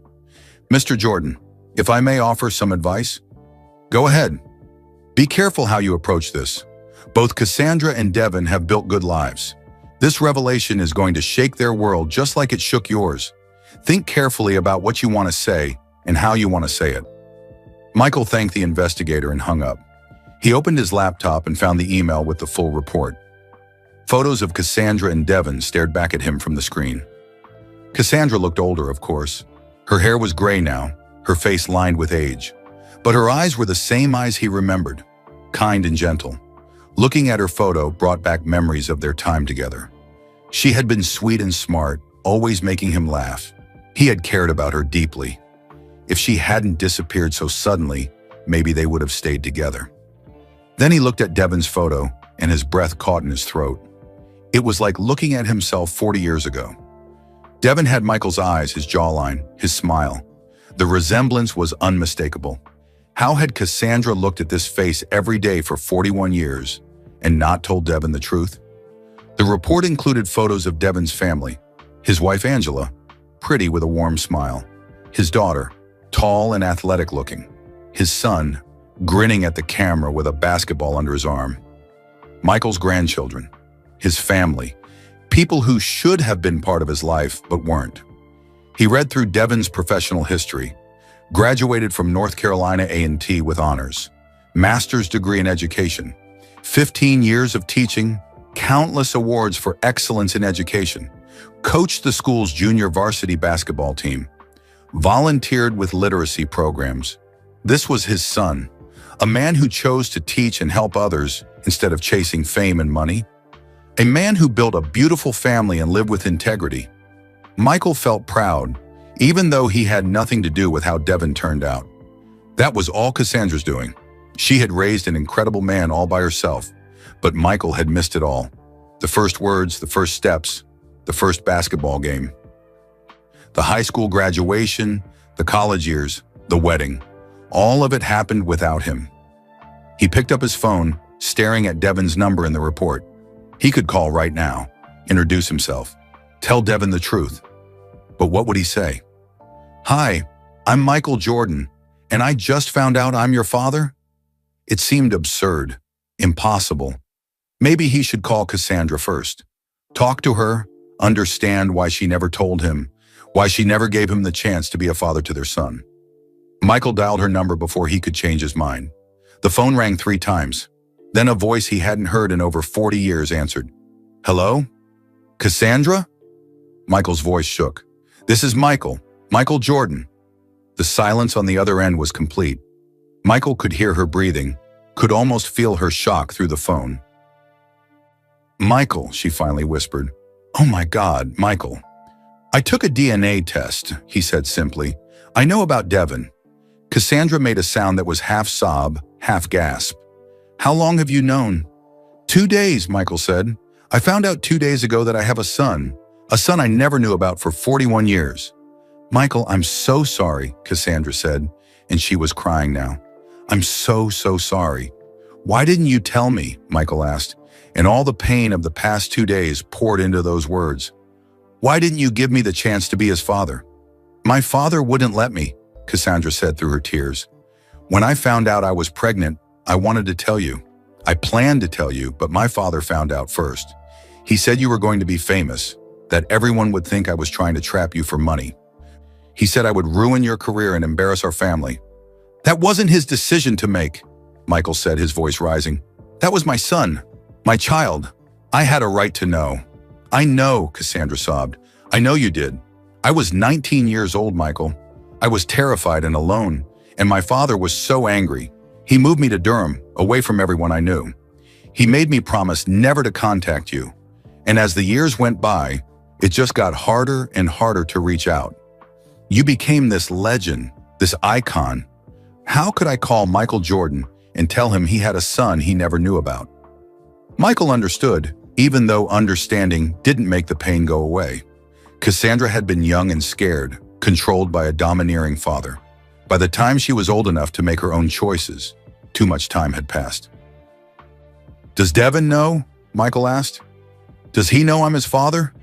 "No," Cassandra said. "I never told him your name. I just said his father was someone I knew in college, someone who didn't know I was pregnant. I thought I was protecting him and protecting you."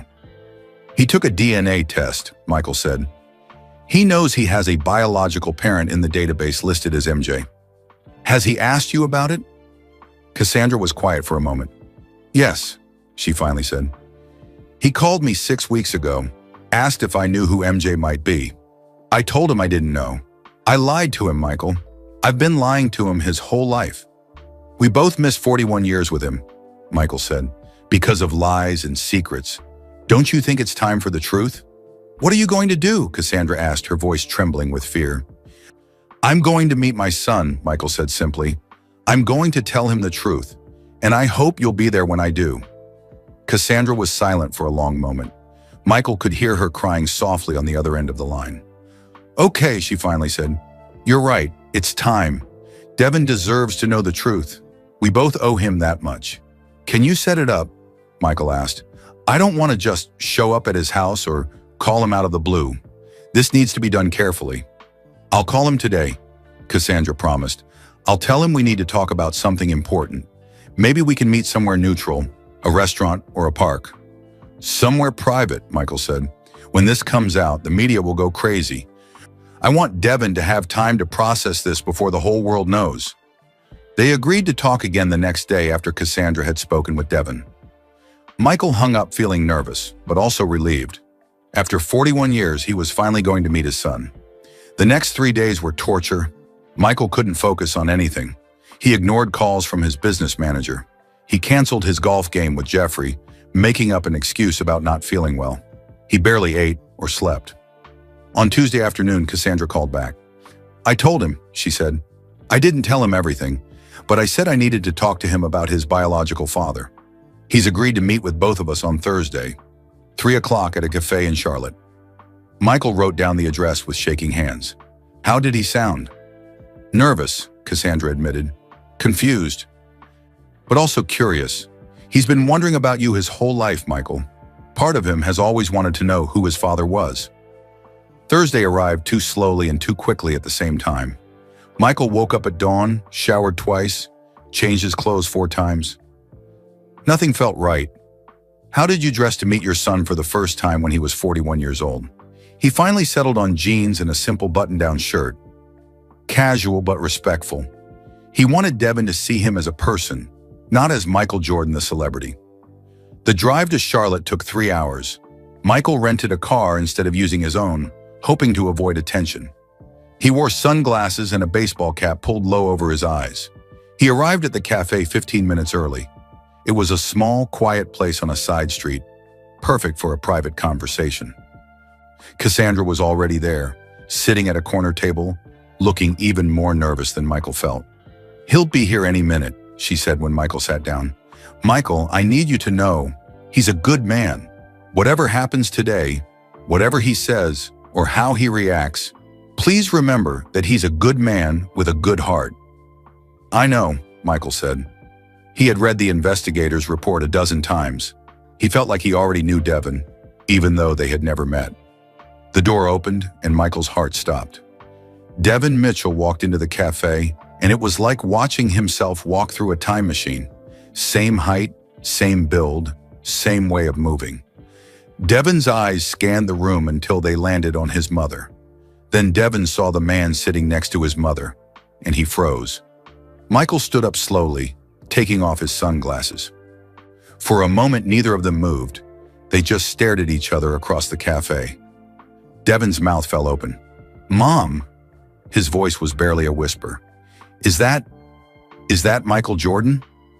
Cassandra stood up, reaching for her son's hand. "Devin, honey, please sit down. We need to talk." Devin walked to the table like he was in a dream. He sat down across from Michael, his eyes never leaving Michael's face. "I don't understand," Devin said. "What's going on? Why is Michael Jordan here?" Michael's throat was tight with emotion. Up close, the resemblance was even stronger. This was his son, his flesh and blood. The evidence was written in every feature of Devin's face. "Devin," Cassandra began, tears already streaming down her face. "I need to tell you something I should have told you a long time ago. Something about your father." Devin looked between his mother and Michael, confusion and dawning realization mixing on his face. "The man in the database," Devin said slowly. "The DNA match. MJ. That's you, isn't it?" He looked directly at Michael. Michael nodded, not trusting his voice. "You're my father," Devin whispered. "Michael Jordan is my father." "Yes," Michael said, and his voice broke on that single word. "I'm your father, Devin, and I'm so sorry I wasn't there. I didn't know. I swear to you, I didn't know." Devin sat back in his chair, running his hands through his hair. He looked exactly like Michael used to look when he was processing difficult information. "How is this possible?" Devin asked. "How did you not know for 41 years? Cassandra reached across the table for her son's hand. "That's my fault, baby. When I found out I was pregnant with you, I was 19 years old. Your grandfather, he wouldn't let me tell Michael. He said it would ruin Michael's career, that people would think I was after his money. He moved me away and made me promise never to contact your father." "And you just agreed to that?" Devin asked, his voice rising. "You kept me from my father my entire life because Grandpa told you to?" "I was scared," Cassandra said. "I was a teenager with no money and no support. By the time I was old enough to make my own decisions, Michael was famous, one of the most famous athletes in the world. How could I approach him after all those years?" Devin turned to Michael. "And you? You really had no idea?" "None," Michael said firmly. "Your mother and I dated in college. Then she suddenly moved away. I tried to find her, but her number was disconnected. Her friends wouldn't tell me anything. I had no idea she was pregnant. If I had known, Devin, I swear I would have been there. I would have been there for everything." Devin's eyes filled with tears. "I used to watch you on TV," he said quietly. "When I was a kid, I watched every Bulls game. I practiced your moves in the driveway. I wanted to be just like Michael Jordan. And all along, you were my father, and I didn't know." Michael felt like his heart was being ripped out of his chest. "I'm so sorry," he said. "I'm sorry I missed your childhood. I'm sorry I wasn't there to teach you basketball or help you with homework or walk you to your first day of school. I missed everything, and I can never get that back." "You were good at basketball, weren't you?" Michael asked, trying to connect with his son. "I heard you played in college." Devin nodded slowly. "Yeah, I was good. Really good, actually. Coaches said I could have gone pro if I wanted to, but I chose teaching instead." "Why teaching?" Michael asked. "Because I wanted to help kids who didn't have fathers," Devin said simply. "Kids like me, who were growing up with single mothers working 2 jobs. I wanted to be the positive male role model they didn't have at home." Michael closed his eyes, overwhelmed by emotion. His son had spent his life helping fatherless children because he had grown up without a father himself. The irony was almost too much to bear. "You have a family," Michael said. "A wife, 2 children. I saw their pictures." Devin looked surprised. "You looked me up?" "Of course I did," Michael said. "As soon as I found out you existed, I needed to know everything about you. I needed to know what kind of man my son became." "And what did you find?" Devin asked, a hint of challenge in his voice. "I found a good man," Michael said. "A dedicated teacher, a loving husband and father, someone who gives back to his community. I found a man I'm proud to call my son, even though I had nothing to do with who you became. That's all your mother's doing, and yours." Devin was quiet for a long time, processing everything. The cafe bustled around them, but at their table, time seemed to stand still. "I have so many questions," Devin finally said. "I'll answer all of them," Michael promised. "We have a lot of time to make up for. But Devin, I need you to know something. Finding out about you, it's been the best and worst thing that ever happened to me. Best because I have a son I never knew about, A son who is everything I could have hoped for. Worse because I missed 41 years of your life, and I can never get those back. I have other children, Michael continued. 3 of them. They're your half-siblings. And you have nieces and nephews. A whole family you never knew existed. Devin's eyes widened. I have siblings? Yes. Jeffrey is 34, Robert is 31, and Jasmine is 29. They don't know about you yet. I wanted to meet you first. Make sure you wanted to be part of this family before I told them. Do you want me to be part of your family? Devin asked quietly. Michael reached across the table and put his hand on Devin's. More than anything in this world, Nini, he said, you're my son. You've always been my son, even when I didn't know you existed. Nothing would make me happier than having you in my life.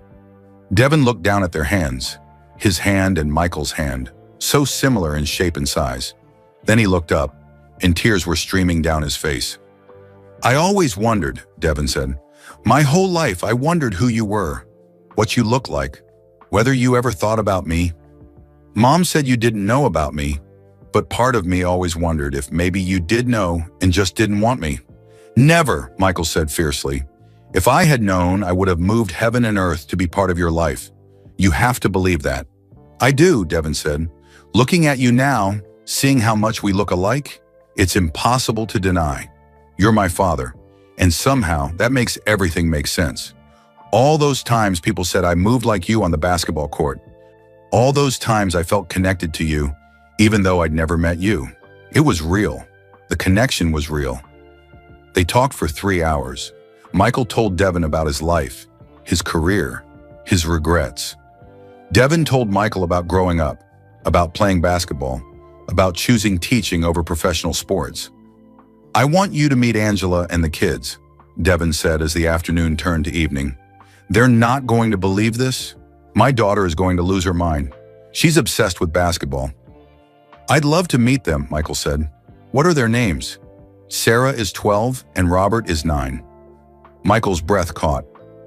Robert? You named your son Robert, Devin nodded. After Robert Aurelius, the Roman emperor. We wanted to give him a strong name. Michael thought about his own son Robert, except Robert wasn't really his son, not biologically, but Devin had a son named Robert who actually was Michael's biological grandson. The universe had a strange sense of humor. As they stood to leave, Devin hesitated, then pulled Michael into a hug. It was awkward at first. 2 grown men who were strangers but also father and son. But then they held each other tight. Thank you for coming, Devin whispered. Thank you for wanting to know me. Thank you for giving me a chance, Michael whispered back. I know this is a lot to process. Take all the time you need. They exchanged phone numbers and made plans to meet again soon, this time with Devin's family. Cassandra hugged them both, crying happy tears now instead of sad ones. As Michael drove back to Chicago that evening, he felt something he hadn't felt in days. Hope. He had lost Jeffrey and Robert in a way. The boys he had raised weren't biologically his, but he had gained Devin, a son who was truly his, a good man with a beautiful family. The storm wasn't over yet. He still had to tell Jeffrey, Robert, Ian, and Jasmine the truth. That conversation would be devastating, but at least now he had something positive to hold on to. He had Devin, his son, his actual biological son who wanted to know him. It was a start, but Michael knew the hardest part was still ahead of him. As he drove back to Chicago, his phone kept buzzing with messages. Jeffrey wanted to reschedule their golf game. Robert was asking for advice about a client. Jasmine was still waiting to hear about the DNA results. Michael couldn't keep avoiding them. They deserved to know the truth, all of it. He decided to start with Jeffrey, his oldest son, the boy he had known the longest, loved the longest, the boy whose paternity had been a lie from the very beginning. On Saturday morning, Michael called Jeffrey and asked him to come over. Just the 2 of them. Sure, Dad, Jeffrey said cheerfully. Is everything okay? You've been kind of quiet this week. We just need to talk, Michael said. It's important. Jeffrey arrived at noon, carrying coffee for both of them. He walked into Michael's house like he had done 1,000 times before, comfortable and confident in his father's home. So what's up? Jeffrey asked, sitting down in the living room. You sounded serious on the phone? Michael sat across from his son, his hands shaking. How did you tell someone that their entire identity was based on a lie? Jeffrey, I need to tell you something, Michael began. Something that's going to be very difficult to hear. Jeffrey's smile faded. Dad, you're scaring me. Are you sick? Is something wrong? I'm not sick, Michael said quickly, but something has happened. Something that changes things. Remember when Jasmine gave me that DNA test for my birthday? Yeah, Jeffrey said slowly. Did you get the results? I did. Michael took a deep breath. And those results revealed some things I never expected. Things about our family that I didn't know. Jeffrey leaned forward, concerned now. What kind of things? Michael looked into his son's eyes. The eyes he had looked into for 34 years. The eyes he had watched change from infant wonder to teenage rebellion to adult wisdom. The DNA test showed that you and I don't share any biological DNA, Michael said quietly. You're not my biological son, Jeffrey. For a moment, Jeffrey didn't react. He just stared at Michael like he hadn't understood the words. What? Jeffrey finally said. What are you talking about? That's impossible. Of course I'm your son. Biologically, you're not, Michael said, each word feeling like a knife to his own heart. I talked to your mother. She confirmed it. Your biological father was a man named Raymond Vaughn. She dated him before she met me. When she found out she was pregnant with you, she told me you were mine, and I believed her. Jeffrey stood up abruptly, his coffee spilling onto the floor. No, he said. No, this is crazy. This is some kind of mistake with the test. Those things aren't accurate, Dad. Everyone knows that. The test is accurate, Michael said gently, and your mother admitted the truth. I'm sorry, Jeffrey. I'm so sorry. Jeffrey started pacing, his hands in his hair. So what? You're just not my father anymore? 34 years and now suddenly I'm not a Jordan? You are a Jordan! Michael stood up and grabbed Jeffrey's shoulders. Listen to me. You are my son. DNA doesn't change that. I raised you from the day you were born. I taught you to walk, to read, to play basketball.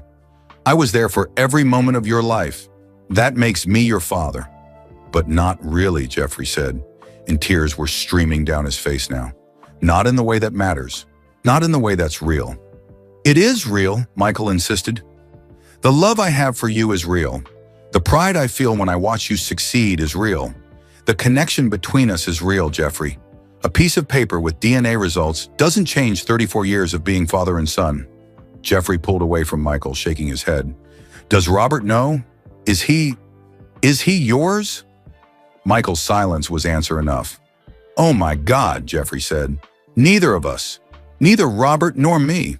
We're both, what? Just some other guy's kids that you raised? You're my kids, Michael said firmly. You're the kids I chose to love and raise and support. That choice means more than biology. Easy for you to say, Jeffrey said bitterly. You know who you are. Your whole life, you've been Michael Jordan's son, part of this legacy, part of this family. And now you're telling me that's all a lie? That I'm not really a Jordan at all? You're still a Jordan, Michael said. Your name is still Jeffrey Jordan. That hasn't changed. But everything else has, Jeffrey shouted. Who was he? This Raymond Vaughn guy? Who was my real father? He's dead, Michael said quietly. He died 10 years ago. He never knew about you.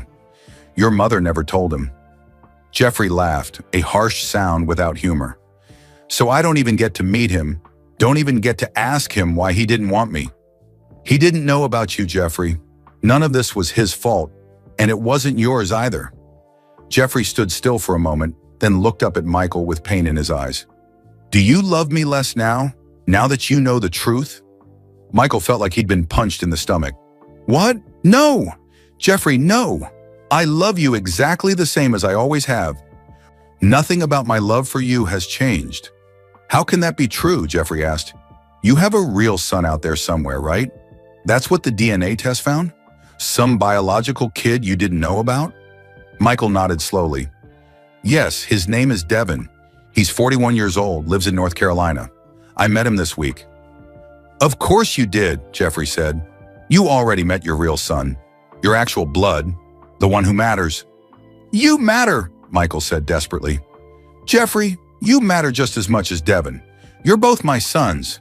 In different ways, but equally important to me. I need to go, Jeffrey said, heading for the door. Jeffrey, please don't leave like this. We need to talk about this. We need to work through it together. Jeffrey turned at the door, his face hard. I don't know who I am anymore, Dad. Or should I even call you that? Are you still my dad if we don't share DNA? Yes, Michael said. Always, forever. Nothing changes that. Everything changes that, Jeffrey said. I need time to think. I need to figure out who I am now. He walked out the door, leaving Michael standing alone in his living room, his heart breaking into pieces. Michael sat down heavily on the couch, putting his head in his hands. That had gone even worse than he expected. Jeffrey was devastated, angry, lost. And Michael had no idea how to fix it, but he couldn't stop now. Robert deserved to know, too. He called Robert that evening. Hey, Dad, Robert answered. What's up? Can you come over tomorrow? Michael asked. I need to talk to you about something important. Sure, Robert said. He hesitated. Did Jeffrey already talk to you? He called me earlier, said something weird happened with you guys. He wouldn't tell me what, just said to be careful when you talk to me. Michael closed his eyes. Of course, Jeffrey had called Robert. The brothers were close. Just come over tomorrow, son, please. Sunday afternoon, Robert sat in the same chair Jeffrey had occupied the day before. But unlike Jeffrey, Robert seemed calm, prepared for bad news. Jeffrey warned me this was going to be hard, kitty, Robert said. So just tell me, Dad. Whatever it is, we'll deal with it. Michael told him everything. The DNA test, the results, Juanita's confession, Raymond Vaughn. Robert listened without interrupting, his face growing more and more serious. When Michael finished, Robert sat in silence for a long time. So Jeffrey and I have the same biological father, Robert finally said. But neither of us are biologically yours. That's right, Michael said. And Mom knew the whole time. Yes, Robert nodded slowly, processing. That must have been hard for her, carrying that secret for so many years. Michael was surprised by Robert's response. He had expected anger, like Jeffrey. Instead, Robert seemed thoughtful, almost sympathetic. You're not angry? Michael asked. Oh, I'm furious, Robert said calmly. At Mom, mostly. She lied to all of us for decades. That's unforgivable, in a way. But I'm also trying to understand why she did it. She was scared, Michael said, and young, and then too much time passed.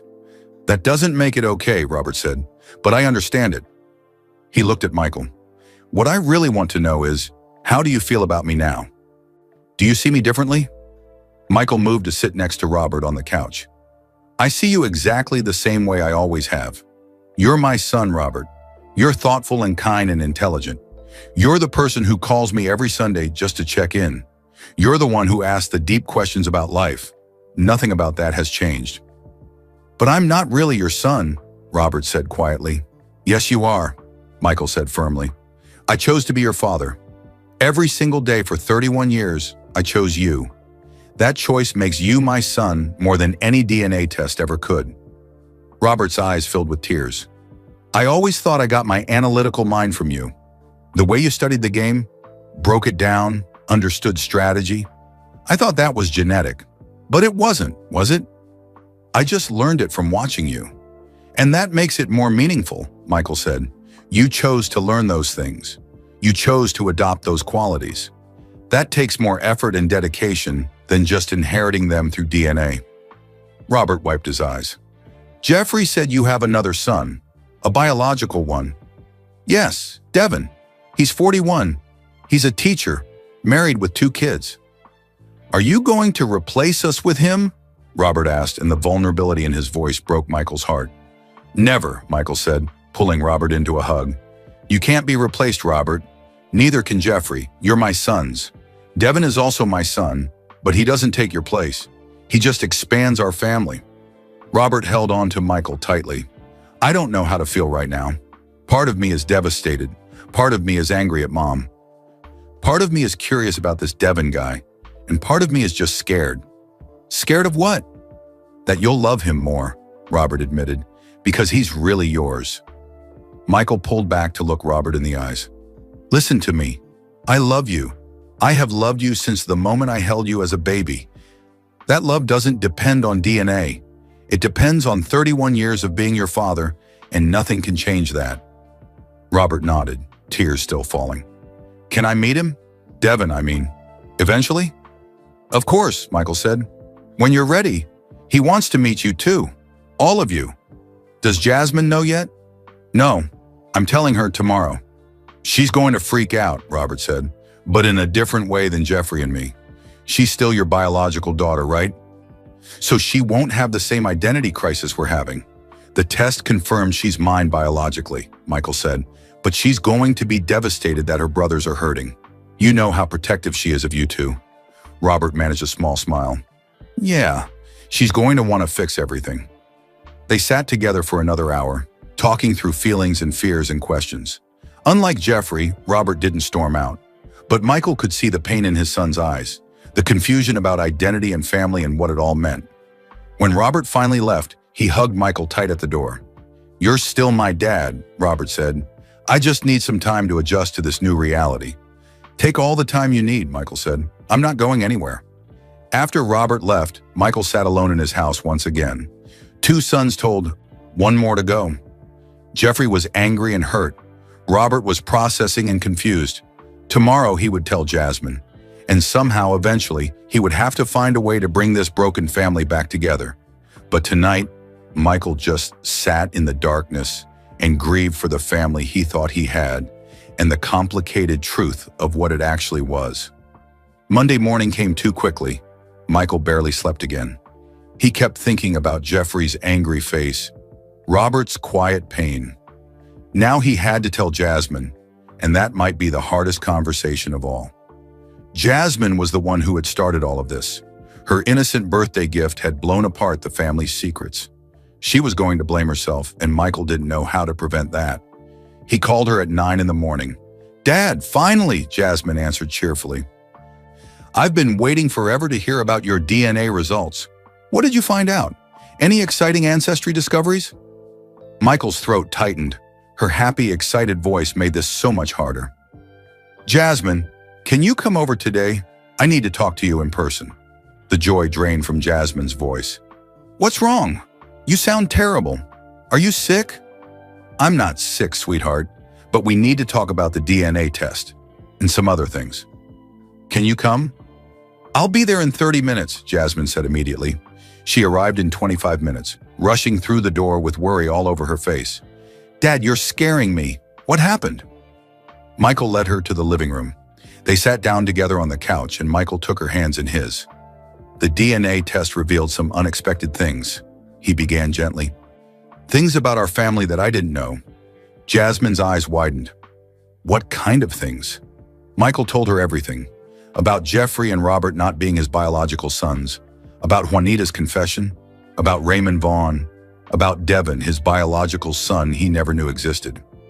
As he talked, he watched Jasmine's face cycle through shock, disbelief, sadness, and finally horror. "This is my fault," she whispered when he finished. "Oh God, Dad, this is all my fault. I gave you that DNA test. I destroyed our family." "No," Michael said firmly, pulling her into his arms. "You didn't destroy anything, Jasmine. You revealed the truth. There's a difference." "But everything was fine before," Jasmine cried. "We were happy. Jeffrey and Robert didn't know. You didn't know about Devin. Everyone was just living their lives. And then I had to go and give you that stupid test." "The truth was always there," Michael said, stroking her hair like he used to when she was little. "It was just hidden. You didn't create these secrets, sweetheart. You just uncovered them."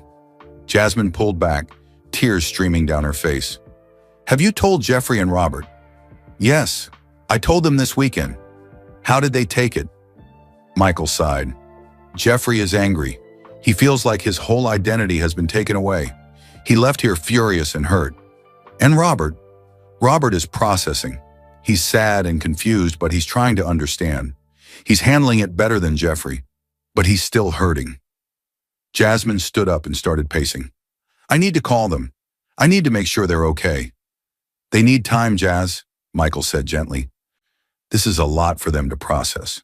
"They're my brothers," Jasmine said. I don't care if we don't share the same biological father. They're still my brothers, and they're hurting because of me. Not because of you, Michael corrected. Because of choices your mother and I made decades ago. Choices that had nothing to do with you. Jasmine sat back down, wrapping her arms around herself. So, I'm the only one who's actually your biological child. Jeffrey and Robert aren't. Devin is, but we never knew he existed. She looked up at Michael. How does that make you feel? Michael thought about it carefully. Complicated, he admitted. I love Jeffrey and Robert. That hasn't changed. They're still my sons in every way that matters. But yes, there's a part of me that feels betrayed. I raised them thinking they were mine, and they're not. That hurts. And Devin, Jasmine asked, do you love him? I don't know him well enough to love him yet, Michael said honestly. But I want to. He's my son, Jasmine, my biological son. And from what I've learned about him, he's a good man. I'm proud of who he became, even though I had nothing to do with it. Jasmine was quiet for a moment. Then she asked, do I have to share you now with Devin? The vulnerability in her voice reminded Michael that Jasmine was still his little girl, no matter how old she got. You don't have to share anything, Michael said. My love for you doesn't get divided up when new people enter my life. It just expands. There's room in my heart for all of my children. Does he have kids? Jasmine asked. Devin, I mean. Yes, 2. Sarah is 12 and Robert is 9. Jasmine's eyes widened. He named his son Robert. Yes, after the Roman emperor, not your brother. But it's still strange, isn't it? Everything about this is strange, Jasmine said. She looked at Michael with tears in her eyes. I'm so sorry, Dad. I was just trying to do something fun for your birthday. I thought you'd find out you were related to some interesting historical figure or had cousins in Ireland or something. I never imagined this. Michael pulled her close again. I know, sweetheart. You had good intentions. And honestly, even though this has been painful, I'm glad I know the truth now. I'm glad I know about Devin. I'm glad I finally understand the full story of my family. Really? Jasmine asked. You're glad? Yes, Michael said, and he realized it was true. Living with a lie is worse than facing a difficult truth. At least now I know. Now I can make informed choices about my relationships with my children. All of my children.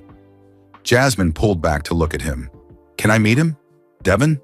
Do you want to? I think so, Jasmine said slowly.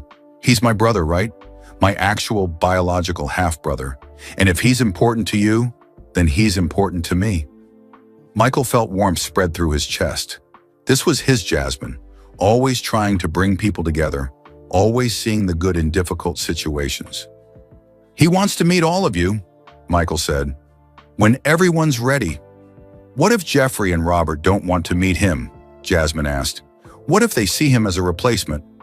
Then we'll work through that, Michael said, as a family, because that's what we are, Jasmine. We're still a family, even if the structure is more complicated than we thought. Jasmine stood up and walked to the window, looking out at the sunny day. I keep thinking about Mom, she said quietly. How could she lie about something like this for so long? How could she look at Jeffrey and Robert every day and not tell them the truth? Fear, Michael said simply, and shame, and the hope that maybe the truth wouldn't matter if everyone was happy. But it does matter, Jasmine said. The truth always matters. Yes, it does. Jasmine turned back to face him. Are you going to divorce Mom? Or I guess you already are divorced. But are you going to cut her out completely? Because of what she did? Michael had thought about this question a lot over the past week. No, he said. I'm angry at her, and I think what she did was wrong. But she's still the mother of my children, all 3 of you, and she raised Jeffrey and Robert with love. Whatever mistakes she made, she was a good mother. She lied to you for 34 years, Jasmine pointed out. I know, and I may never fully forgive her for that. But I also understand why she did it. She was young and scared, and then she was trapped by her own lies.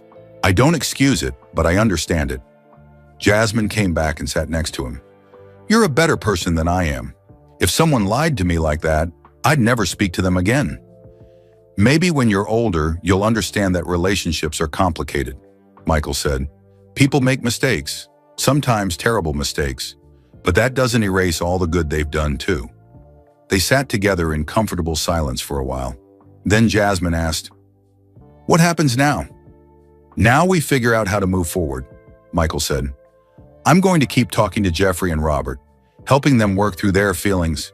I'm going to get to know Devin and his family, and hopefully eventually everyone can come together.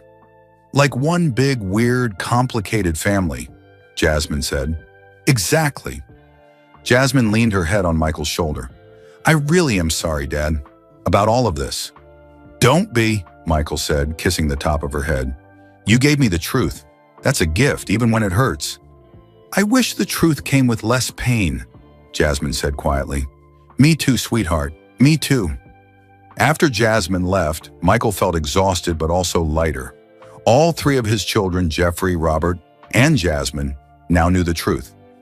The secrets were out in the open. There was no more hiding, no more lies. Now came the hard part, healing, bringing everyone together, helping Jeffrey and Robert understand that they were still his sons, introducing Devin to the family, creating something new from the broken pieces of what used to be. Michael picked up his phone and looked at his contacts. He scrolled past Juanita's name, past his children's names, until he found Devin's number. He sent a text message. "I told my other children about you.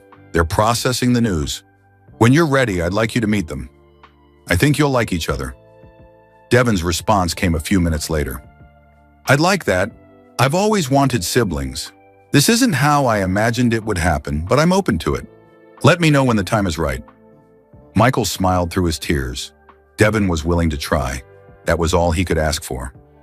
He thought about Jasmine's question, "What happens now?" The answer was simple and complicated at the same time. Now they built a new family, one based on truth instead of lies, one that included biological children and chosen children, one that was messy and imperfect but real. It wouldn't be easy. Jeffrey was still angry. Robert was still confused. The wounds were fresh and deep, but they would heal, because that's what families do. They hurt each other, they disappoint each other, they let each other down. And then, if they're lucky, they forgive each other and find a way forward together. Michael looked at the family photos on his wall, pictures of Jeffrey, Robert, and Jasmine at different ages.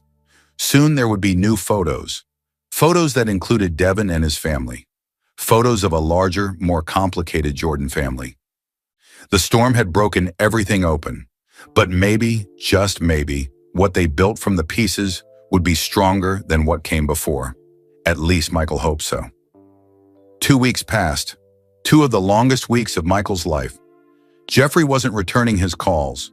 Robert checked in occasionally but kept the conversation short and surface level. Only Jasmine visited regularly, bringing him meals and making sure he wasn't isolating himself completely. "You need to eat, Dad," she said, unpacking groceries in his kitchen. "And you need to stop hiding in this house." "I'm not hiding," Michael protested weakly. "You've canceled 3 business meetings and turned down 2 charity events. That's not like you." She was right. Michael had been avoiding the world, afraid that if he left his house, someone would ask him about his family and he wouldn't know how to answer. His phone buzzed. A text from Cassandra. "Can we meet? I owe you a real apology, face to face." Michael stared at the message. He had talked to Cassandra briefly when they met Devin, but they hadn't had a real conversation. Just logistics and awkward pleasantries while their son watched. He texted back, "Tomorrow, 2 o'clock, my place in Chicago." Cassandra arrived exactly at 2 o'clock the next day. Michael opened the door to find her standing on his porch, looking nervous and much older than he remembered. The years had been kind to her, but he could see the weight of her secret in the lines around her eyes. "Thank you for seeing me," she said quietly. Michael stepped aside to let her in. They walked to his living room in silence. Cassandra sat on the edge of the couch, her hands folded in her lap like a child waiting to be scolded. "I've been practicing what to say," Cassandra began. "For 2 weeks I've been rehearsing this conversation in my head. But now that I'm here, all those words seem empty and useless." Michael sat across from her. "Just tell me the truth, Cassandra. That's all I want." Cassandra looked up at him, tears already forming in her eyes. "I'm sorry," she said. I'm so sorry, Michael. I stole 41 years from you. 41 years of being a father to Devin. I can never give that back to you, and I will regret that for the rest of my life. Why didn't you tell me? Michael asked. It was the question that had haunted him for weeks. When you found out you were pregnant, why didn't you come to me? I wanted to, Cassandra said, her voice breaking. I swear, Michael, I wanted to tell you. I was going to tell you. I had it all planned out. I was going to call you and ask you to meet me, and I was going to say, Michael, I'm pregnant, and the baby is yours. So what stopped you? My father, Cassandra said bitterly. My father found the pregnancy test in my trash can. He confronted me before I could talk to you, and when I told him you were the father, he exploded. Michael leaned forward. What did he say? He said I was stupid and selfish, Cassandra said, tears flowing freely now. He said you were going to be a professional basketball player, that you were going to be rich and famous. He said if I told you about the baby, everyone would think I was trying to trap you for money. That I was trying to ruin your career before it even started. That wasn't his decision to make, Michael said, anger rising in his voice. I know that now, Cassandra said. But I was 19 years old, Michael. 19 and pregnant and terrified. My father was the most important man in my life. When he told me I had to keep it secret, I believed him. I thought he was protecting me. He was controlling you, Michael said. Yes, Cassandra agreed. He moved me to Durham that week, took me out of school, away from all my friends, away from you. He made me promise I would never contact you, never tell you about the baby. He said it was the only way to save my reputation and yours. Michael stood up and walked to the window, looking out at nothing. You were an adult, Cassandra. You could have made your own choice. Could I? Cassandra asked quietly. I had no money, no job, no education. I was completely dependent on my parents. If I had disobeyed my father, where would I have gone? How would I have survived? Michael knew she was right, but it didn't make the pain any less. What about later, when Devin was 5, 10, 15, when you were older and independent? You could have told me then. Cassandra stood up and walked toward him. By the time I was old enough to make my own decisions, you weren't just Michael anymore. You were Michael Jordan, 6-time NBA champion, global icon, one of the most famous people in the world. How could I approach you after all those years? You just call, Michael said. You pick up the phone and you call and you say, Michael, we need to talk. And then what? Cassandra asked. You would have demanded a DNA test. The media would have gotten involved. Devin's whole life would have been turned upside down. He would have become Michael Jordan's secret son instead of just Devin Mitchell, regular kid. I convinced myself I was protecting him from that circus. Michael turned to face her. You were protecting yourself, Cassandra, from guilt, from consequences, from having to admit what you'd done. Cassandra flinched like he had slapped her. You're right, she said. You're absolutely right. I told myself I was protecting Devin, but really I was just scared. Scared of your reaction, scared of the media, scared of Devin hating me for keeping the secret so long. Does he hate you? Michael asked. I don't know, Cassandra said honestly. He says he doesn't, but I can see it in his eyes sometimes. The hurt, the betrayal. He's been so gracious about all of this. But I know I damaged our relationship, just like I damaged yours before it even had a chance to exist. They stood in silence for a moment. Michael felt his anger slowly draining away, replaced by something sadder and more tired. I watched you on TV, Cassandra said quietly. All those years, I watched you play. I watched you win championships, give interviews, become a legend. And every single time I thought about what might have been different if I had told you. Would you have stayed with me? Would we have raised Devin together? Would you have still become Michael Jordan? Or would the baby have derailed your career like my father said it would? I would have figured it out, Michael said. Other players had children. It didn't stop them from being great. I know that now, Cassandra said. But at 19, I didn't know anything. I just knew I was scared and alone, and I did what the adults in my life told me to do.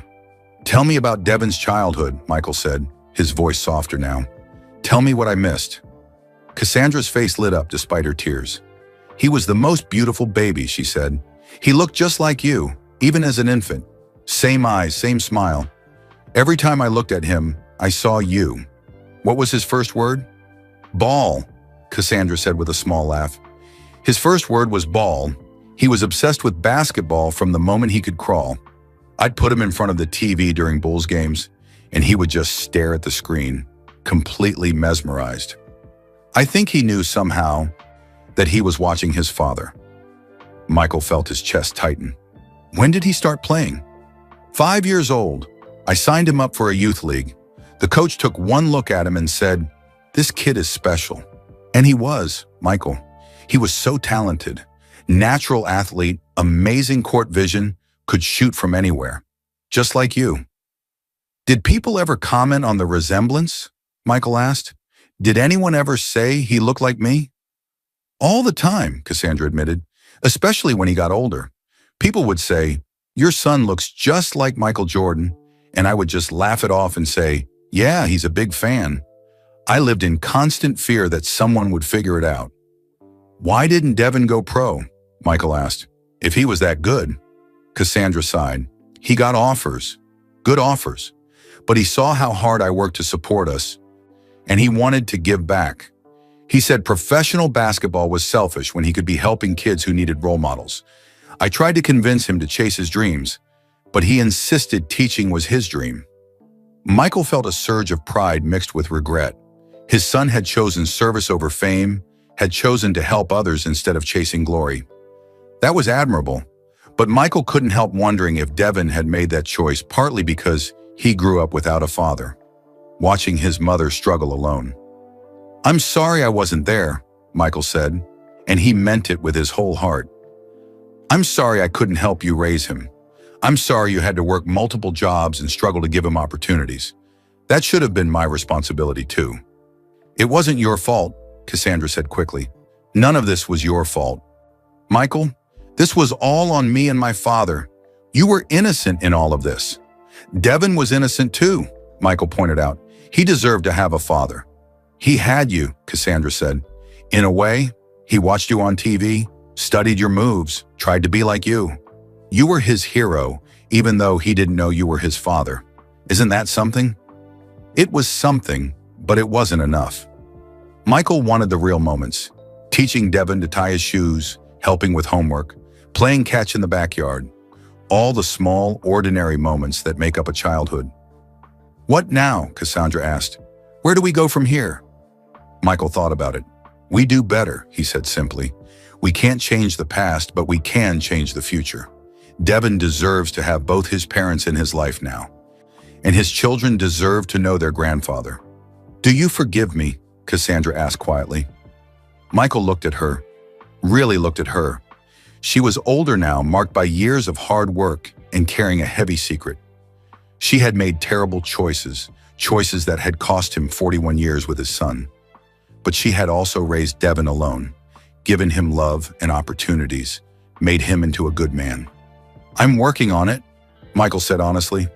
"For Devin's sake, and for mine, I'm working on it. I don't know if I'll ever completely forgive you for what you took from me, but I'm trying." Cassandra nodded, tears streaming down her face. "That's more than I deserve. Thank you, Michael." "Don't thank me yet," Michael said. "We have a lot of work to do, a lot of lost time to make up for. It's not going to be easy." "I know," Cassandra said, "but I'm committed to trying. Whatever you need from me, whatever Devin needs, I'm here." Michael walked her to the door. Before she left, Cassandra turned back to him. "He's a good man, Michael. Our son. Despite everything, despite growing up without you, he turned out to be a really good man. That's something to be proud of." "I am proud," Michael said.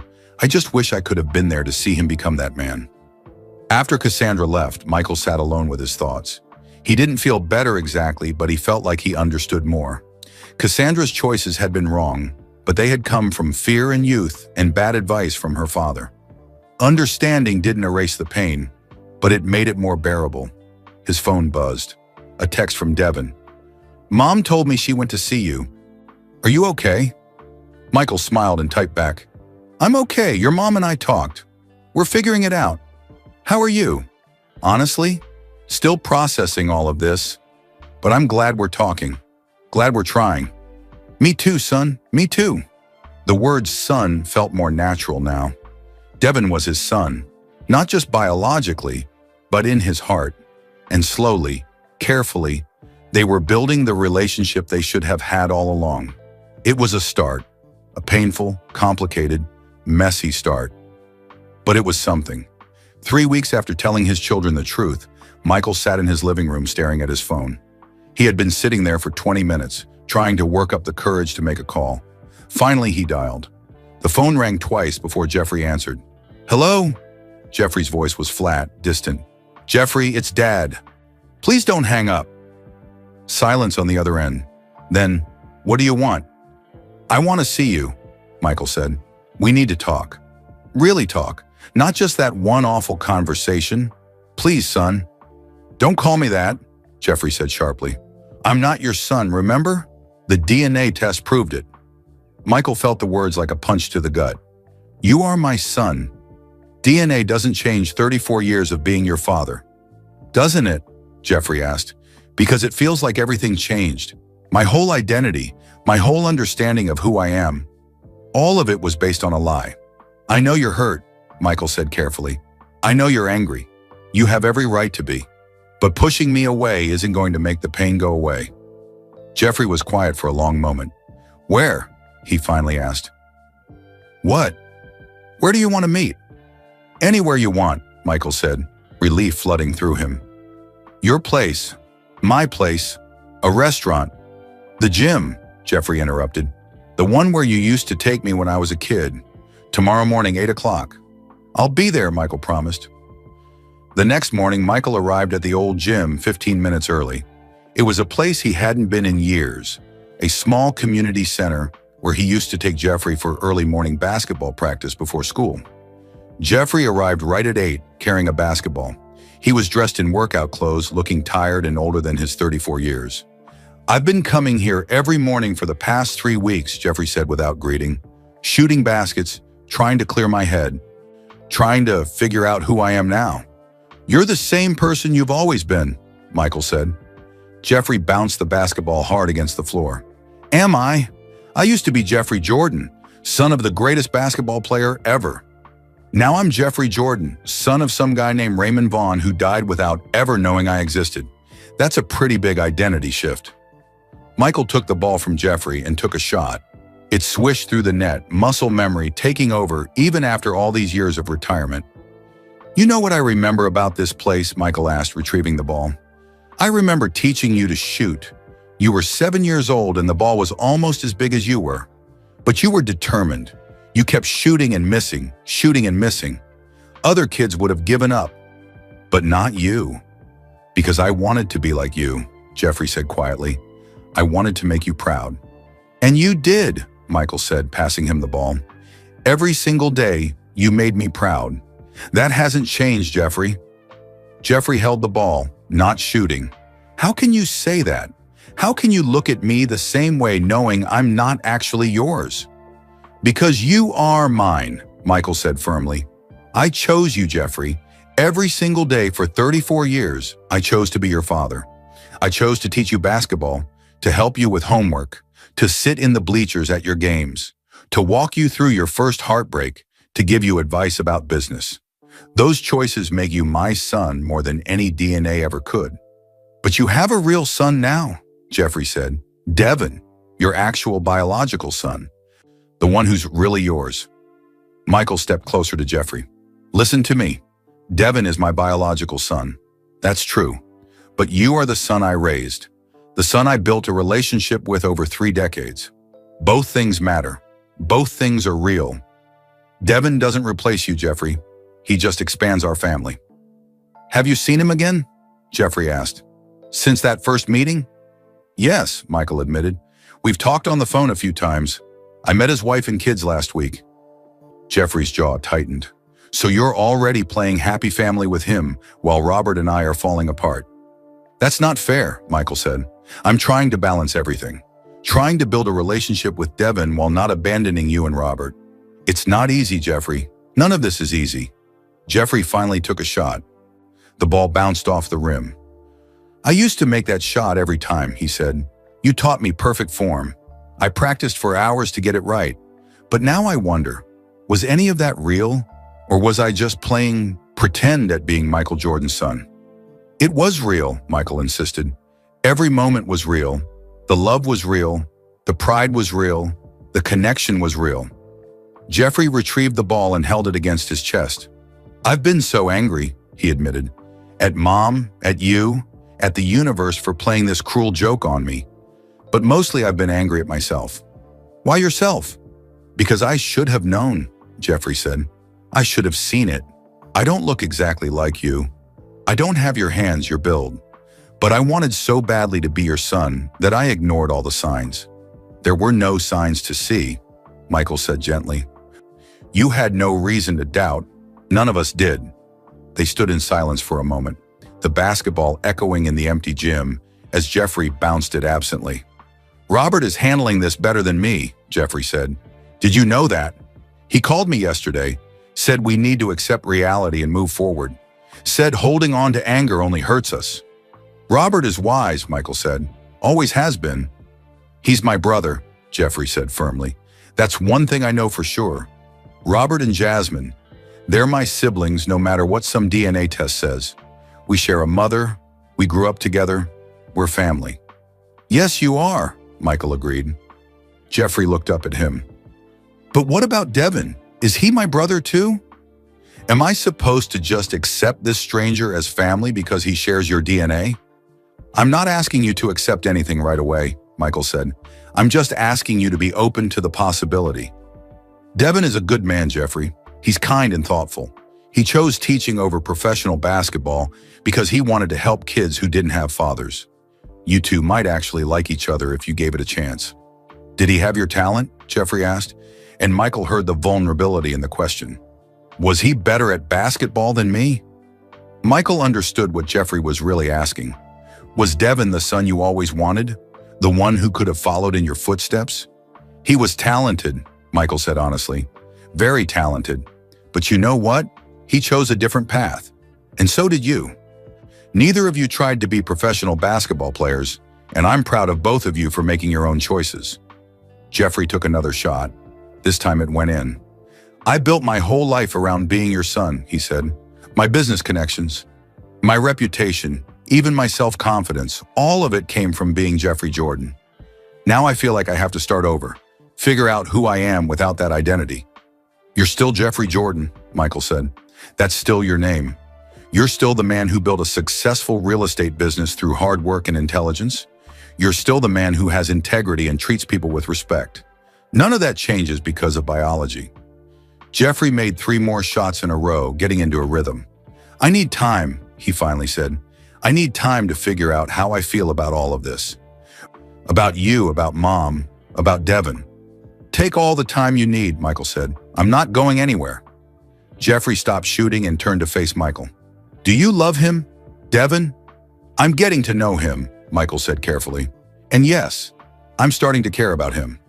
But Jeffrey, my love for you hasn't decreased because Devin entered my life. Love doesn't work that way.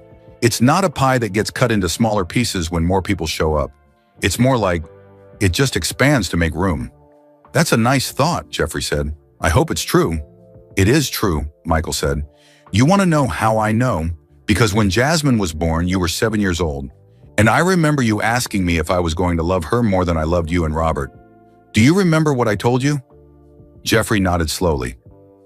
You said your heart got bigger to make room for her, that loving her didn't mean loving us less. Exactly, Michael said. And it was true then, and it's true now. Devin's presence in my life doesn't diminish what I feel for you, Robert, and Jasmine.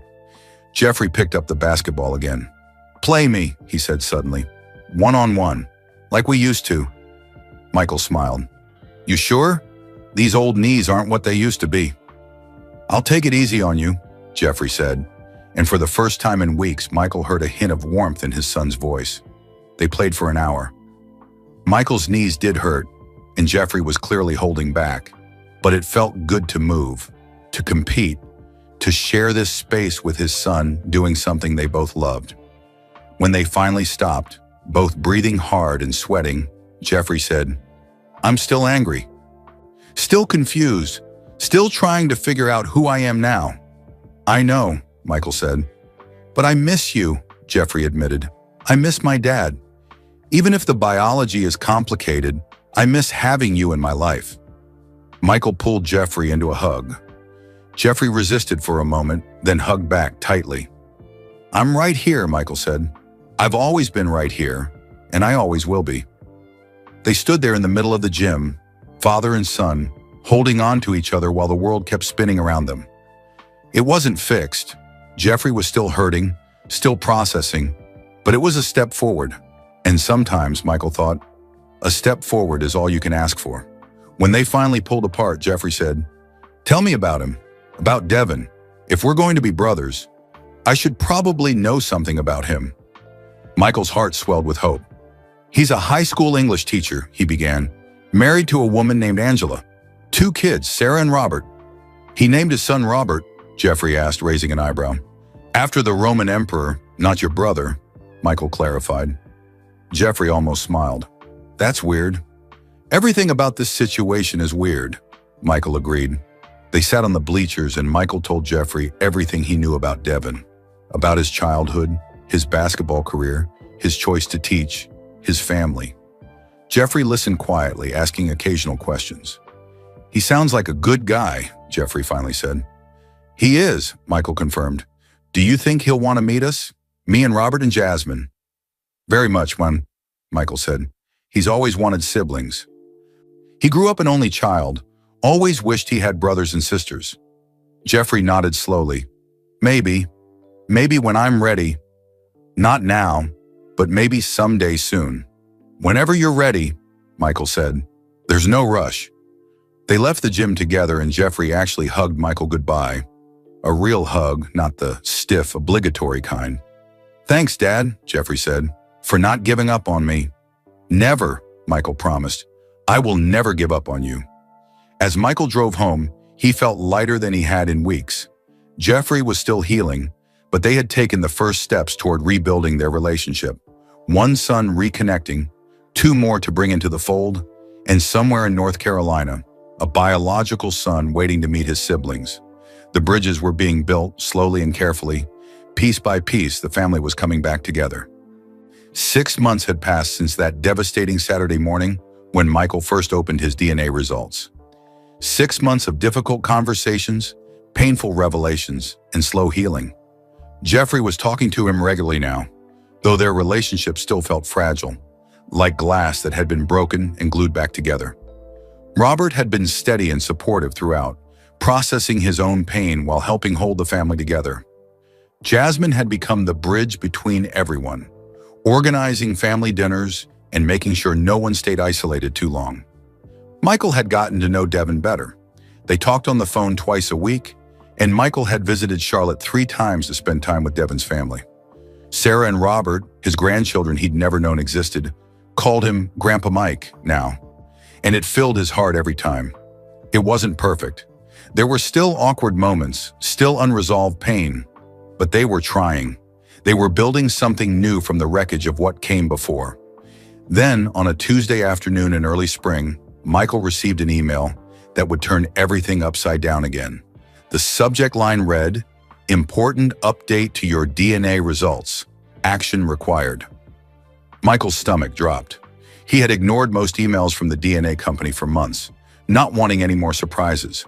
But something about this one felt urgent. He clicked it open. "Dear MJ, we are writing to inform you of a critical error that occurred in the processing of your original DNA sample. During a routine quality audit, we discovered that several samples processed in the same batch as yours were contaminated during laboratory handling. This contamination led to inaccurate results for multiple customers. We have retested all affected samples using backup samples stored in our secure facility, and we need to inform you that your corrected results differ significantly from what was originally reported." Michael's hands started shaking. He read the email 3 more times, trying to understand what it was saying. A contamination error, inaccurate results, corrected results that differed significantly. He clicked the link to view his updated results, his heart pounding so hard he could hear it in his ears. The page loaded. Michael scanned through the ancestry information. That hadn't changed. Still 73% West African, 12% European, 8% Native American. But then he got to the DNA relatives section, and the world stopped spinning. Devin Mitchell was still there, still listed as a close family match. That hadn't changed. Devin was still his biological son, but Jeffrey and Robert. Michael blinked, sure he was reading it wrong. He refreshed the page, looked again, read the words over and over. Jeffrey Vaughn, parent-child relationship, 50% DNA shared. Robert Vaughn, parent-child relationship, 50% DNA shared. They were his sons, his biological sons. The test had been wrong. Michael couldn't breathe. He stood up from his desk so fast his chair fell backward. He paced across his office, then back to the computer, needing to see the words again to believe them. The original test had been contaminated. Jeffrey and Robert weren't Raymond Vaughn's children. They were his. They had always been his, which meant... Michael grabbed his phone and dialed Juanita with shaking hands. She answered on the first ring. Michael, what's wrong? The DNA test was wrong, Michael said, his voice breaking. Juanita, the test was wrong. Jeffrey and Robert are my biological sons. They've always been mine. The silence on the other end was absolute. What? Juanita finally whispered. The company sent me an email. There was a contamination error in the lab. They retested using backup samples. Jeffrey and Robert are my biological sons. The first test gave false results. Michael heard Juanita start to cry. But I told you, I confessed. I know what you confessed, Michael said, his mind racing. You thought they were Raymond's. You convinced yourself they were his because of the timing, because you felt guilty about those encounters. But Juanita, they're mine. They've always been mine. Oh my God, Juanita sobbed. Oh my God, Michael. I carried that guilt for 34 years. I destroyed our family over something that wasn't even true. I convinced myself I had betrayed you when I hadn't. Michael sat down, trying to process this. You did have those encounters with Raymond though, right? That part was true? Yes, Juanita said quietly. That part was true. I was unfaithful. But I must have been wrong about the timing. The boys must have been yours all along, and I convinced myself otherwise because of my guilt. Michael closed his eyes. Juanita had carried the weight of a lie, she told herself. Not a lie about the actual biology. She had been unfaithful, yes, but the children had always been his. I need to tell the boys, Michael said. I need to tell them right now. Michael, wait. But Michael had already hung up. He immediately called Jeffrey. Dad? Jeffrey answered, sounding surprised. They didn't usually talk in the middle of the day. I need you to come over right now, Michael said, and call Robert. Get him here too. It's urgent. What's wrong? Are you okay? I'm fine, better than fine. Just get here, both of you, as fast as you can. Then Michael called Jasmine. Sweetheart, I need you to come to the house right now and bring Devin if you can reach him. Tell him it's important. Dad, you're scaring me, Jasmine said. Don't be scared, Michael said, and he was crying now, happy tears streaming down his face. Just come, please. Everyone needs to be here. An hour later, they were all gathered in Michael's living room. Jeffrey and Robert sat on the couch looking worried and confused. Jasmine paced near the window. Devin had driven up from Charlotte and stood near the door, looking uncomfortable in a room full of siblings he barely knew. Juanita arrived last, her face red and swollen from crying. What's going on? Jeffrey demanded. Why did you call this emergency family meeting? Michael stood in the center of the room, looking at each of his children. 6 months ago, I got DNA test results that turned our family upside down. Those results said that Jeffrey and Robert weren't my biological sons. That devastated all of us. It made you question your identity, made me question everything I thought I knew about our family. We know, Dad, Robert said gently. We've been living with it for 6 months. Why are we rehashing this now? Because those results were wrong, Michael said. The room went silent. What? Jeffrey stood up. What do you mean wrong? Michael pulled out his phone and held up the email. The DNA company contacted me today. There was a contamination error in the lab when they processed my original sample. They retested using backup samples they keep on file. The new results are different. Different how? Robert asked, standing up too. Michael looked at his sons, both of them, the boys he had raised and loved for over 30 years. Jeffrey, Robert, you are my biological sons. You always have been. The first test was wrong. For a moment, nobody moved, nobody spoke. They all just stared at Michael like he had spoken in a foreign language. Then Jeffrey's legs seemed to give out. He sat down hard on the couch, his hands over his face. Robert just stood there frozen, tears streaming down his cheeks. "How is that possible?" Jeffrey finally asked, his voice muffled behind his hands. "Mom confessed. She told us about Raymond Vaughn. She said, I was wrong," Juanita said, stepping forward. Her voice was shaking but clear. "I convinced myself you weren't Michael's because I felt guilty about my encounters with Raymond. The timing seemed to match up, and I let my guilt convince me that you were his children. But I was wrong, boys. You were always Michael's. Always." Jeffrey looked up, his face wet with tears. "So I am a Jordan? Biologically?" "Yes," Michael said firmly. "You're mine, Jeffrey. You always were. The DNA test confirmed what my heart always knew." Robert walked over to Michael and just grabbed him, hugging him so tight Michael could barely breathe. "Dad," Robert said, sobbing into Michael's shoulder. "You're really my dad. Not just because you raised me, but I'm your dad," Michael confirmed, holding his son, in every possible way. Jasmine was crying too, happy tears. She joined the hug, wrapping her arms around both Michael and Robert. Jeffrey stood up slowly and walked over. He looked at Michael with an expression that was equal parts relief, joy, and lingering pain.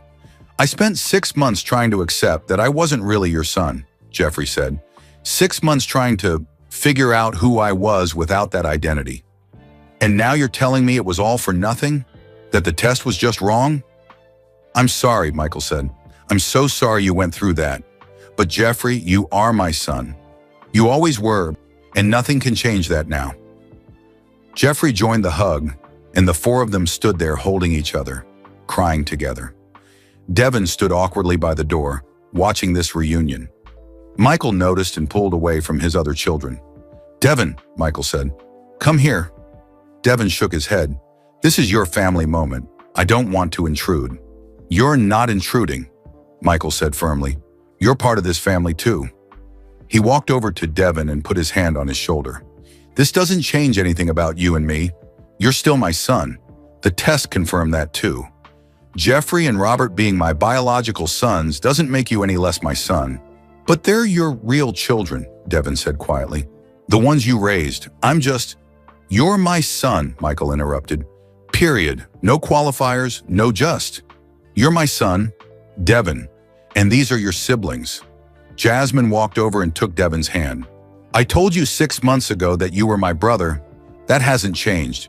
If anything, this makes it better because now Jeffrey and Robert are everyone's biological siblings." Robert approached Devin next. "I know this is weird for you. It's weird for all of us. But Jasmine's right. We're all siblings now. All of us." Jeffrey was the last to approach. He and Devin looked at each other for a long moment. "I was jealous of you," Jeffrey admitted.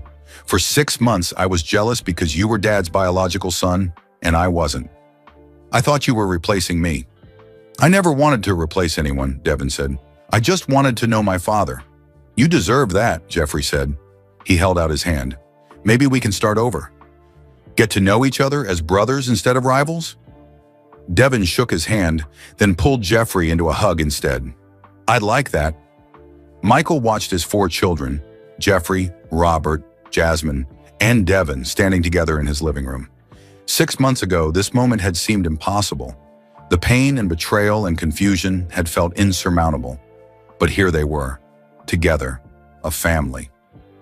"There's one more thing," Michael said, and everyone turned to look at him. The DNA company found something else in their records. Something about Devin's birth that Cassandra might not know. Devin's expression changed to concern. "What do you mean?" Michael pulled out the full report he had printed. When they were investigating the contamination error, they found anomalies in multiple family trees, including yours, Devin. According to the hospital records from 1984, Cassandra gave birth to twins. The room went silent again. "Twins," Devin whispered. "I'm a twin." "Yes," Michael said gently. "Your mother gave birth to 2 boys. But according to the records, one of them was adopted immediately after birth. Devin staggered backward. Jasmine caught him and helped him sit down. "My mother told me I was an only child," Devin said. "She said she would have told me if I had a twin brother, wouldn't she?" Michael looked at Juanita, who was already on the phone. "I'm calling Cassandra," she said. "She needs to explain this." 10 minutes later, Cassandra was on speakerphone, crying so hard she could barely speak. "My mother," Cassandra said. "It was my mother. After I gave birth, I was exhausted, half-conscious. My mother told me one of the babies didn't survive. She said he was born too weak, that he died shortly after birth. I was devastated, but I was also young and I believed her. But he didn't die," Michael said gently. "He was adopted. My mother must have arranged it behind my back," Cassandra sobbed. "She thought raising one baby alone was hard enough. She thought she was helping me by placing the other for adoption. But she told me he died. All these years I thought I lost one of my babies." Devin was pale, gripping the arms of the chair. "Where is he?" he asked. "Where's my brother?" Michael looked at the report. "His name is Daniel Morrison. He was adopted by a family in Atlanta. He's been looking for his biological family for years. He took a DNA test 6 months ago with the same company. He's in their database." "I have a twin brother," Devin said almost to himself. "A twin brother I never knew existed." "We can find him," Michael said. "We can reach out to him if you want. Bring him into the family." Devin looked around the room at his siblings, at Jeffrey, Robert, and Jasmine. Then he looked at Michael.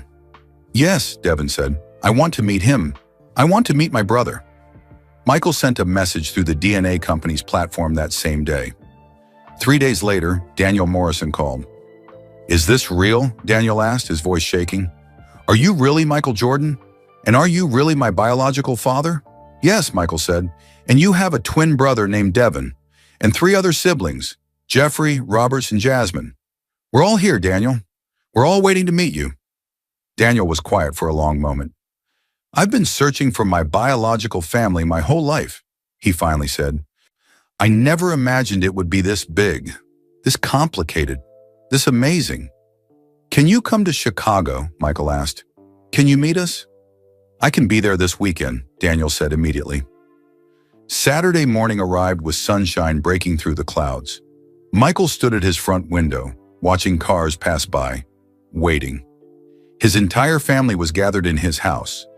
Jeffrey, Robert, Jasmine, and Devin. Even Juanita and Cassandra were there, sitting on opposite sides of the living room, connected by their complicated shared history. "What if he doesn't like us?" Jasmine asked nervously. "What if this is too overwhelming for him?" "It'll be overwhelming for everyone," Robert said wisely, "but we'll figure it out together." Devin stood near the window with Michael, both of them watching for the same car. Devin had barely slept in 3 days, knowing he was about to meet his twin brother for the first time in 41 years. "Are you nervous?" Michael asked him quietly. "Terrified," Devin admitted. "I've had siblings for 6 months now, and I'm still getting used to that. But a twin? Someone who shares my exact DNA? I don't even know what to expect." "Expect nothing," Michael suggested. "Just be open to whoever walks through that door." A blue sedan pulled into the driveway. Everyone in the room went silent. Michael opened the front door and stepped out onto the porch. A man got out of the car, and Michael's breath caught in his throat. Daniel Morrison looked exactly like Devin. Same height, same build, same facial features. It was like seeing double. Daniel walked slowly toward the porch, his eyes locked on Michael. When he reached the steps, he stopped and just stared. "You're really Michael Jordan," Daniel said softly. "My biological father." "I am," Michael confirmed, "and you're my son. I'm sorry I didn't know about you sooner, Daniel. I'm sorry for all the years we lost." Daniel's eyes filled with tears. "I've spent my whole life wondering who my parents were. I was adopted by wonderful people who loved me, but I always felt like something was missing. Now I know what it was." Michael came down the steps and pulled Daniel into a hug. They held each other for a long moment, father and son meeting for the first time. "Your brother is inside," Michael said when they pulled apart. "Devin, he's been waiting his whole life to meet you too. even though he didn't know you existed until a few days ago. Michael led Daniel into the house. The moment Devin saw his twin, he froze. They stared at each other across the room, mirror images separated by 4 decades. "Daniel?" Devin said, his voice barely a whisper. "Devin," Daniel replied. They walked toward each other slowly, as if in a dream. When they were face to face, Daniel reached out and touched Devin's shoulder, like he needed to confirm this was real. "We have the same face," Daniel said wonderingly. "We have the same everything," Devin said. "We're twins." Then they were hugging, both crying, holding on to each other like they might disappear if they let go. Cassandra watched from across the room, tears streaming down her face. "My babies," she whispered. "Both of my babies, together at last." After several minutes, Devin and Daniel pulled apart, but they stayed close, like they couldn't bear to be separated now that they'd found each other.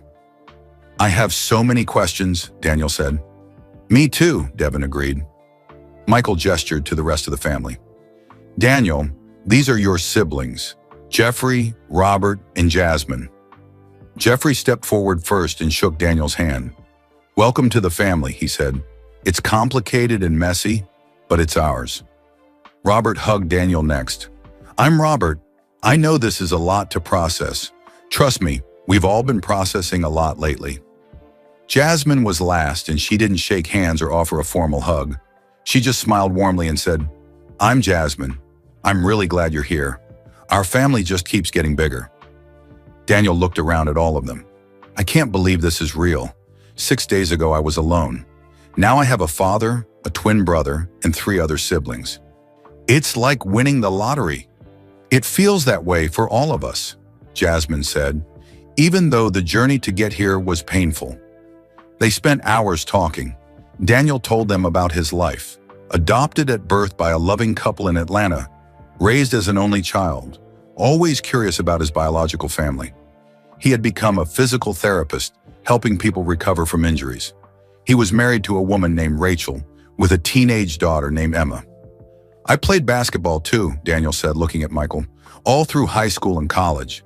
My adoptive father used to say I moved like you, like Michael Jordan. I thought it was just a coincidence.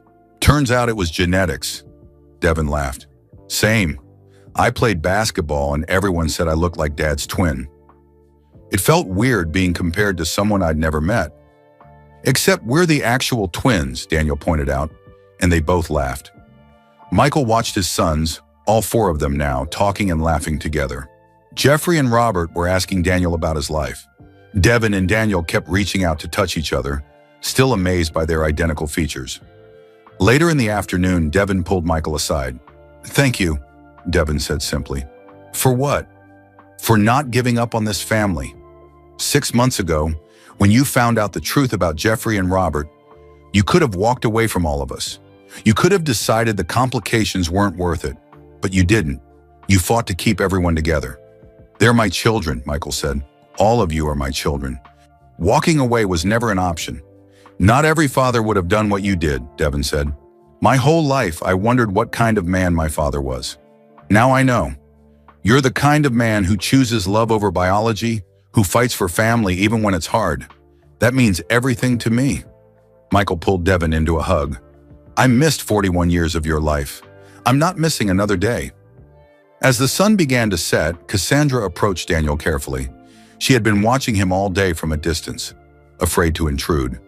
"Daniel," she said softly. He turned to look at her.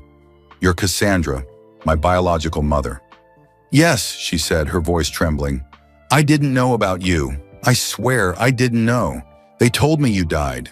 If I had known you were alive, I would have searched for you. I would have found you."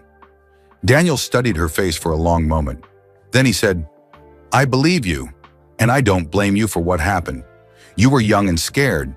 People made decisions for you that you shouldn't have had to face alone." Cassandra started crying. "Can you forgive me anyway, even though it wasn't my choice?" "There's nothing to forgive," Daniel said gently. "You were a victim in this too. We both were. But we're here now. We found each other. That's what matters." Devin joined them, putting his arm around his mother and his twin. "We're together now," he said. "All 3 of us. Finally." That evening, Michael ordered pizza for everyone. They sat around his dining room table, all 7 of them plus Cassandra and Juanita, eating and talking and slowly becoming a family. Jeffrey told embarrassing stories about growing up. Robert shared wisdom about navigating complicated relationships. Jasmine made everyone laugh with her jokes. Devin and Daniel discovered they had the same sense of humor, the same gestures, the same laugh. "It's weird," Daniel said. "I've only known you for a few hours, but I feel like I've known you my whole life." "Twin connection," Devin said. "Maybe it's real. Or maybe it's just what family feels like," Jasmine suggested, "when you finally find where you belong." Later, when most of the family had left and only Michael and his 4 sons remained, they sat in the living room together. "I have something to say," Jeffrey announced. He looked at Devin and Daniel. "6 months ago, when I found out Dad had a biological son I didn't know about, I was jealous. I felt replaced. I spent months being angry about something that turned out to be wrong anyway." "You had every right to your feelings," Michael said. "Maybe," Jeffrey continued, "but I wasted 6 months being angry when I could have been getting to know my brother. Devin, I'm sorry. I should have welcomed you from the beginning." "You were hurt," Devin said. "I understood that." "Still, I want to do better going forward," Jeffrey said. He looked at Daniel. "Which is why I'm saying this now. Welcome to the family, both of you. You're not replacements or additions or complications. You're our brothers, period." Robert raised his glass of water. "To brothers," he said. "All 4 of us." "To brothers," they echoed, clinking glasses. Michael looked around at his sons. Jeffrey, who had struggled but found his way back. Robert, who had been steady and strong throughout. Devin, who had brought grace and forgiveness to an impossible situation. And Daniel, who had just entered their lives but already belonged. "I want to tell you all something," Michael said. "This past 6 months has been the hardest time of my life. Finding out the truth about our family, watching you all hurt, trying to hold everything together, it nearly broke me." He paused, gathering his thoughts. "But it also taught me something important. Family isn't just about DNA. It's not just about biology or blood or genetics. Family is about the people who show up for each other, the people who fight through the hard times together, the people who choose to love each other even when it would be easier to walk away. You all chose to stay," Michael continued, his voice thick with emotion.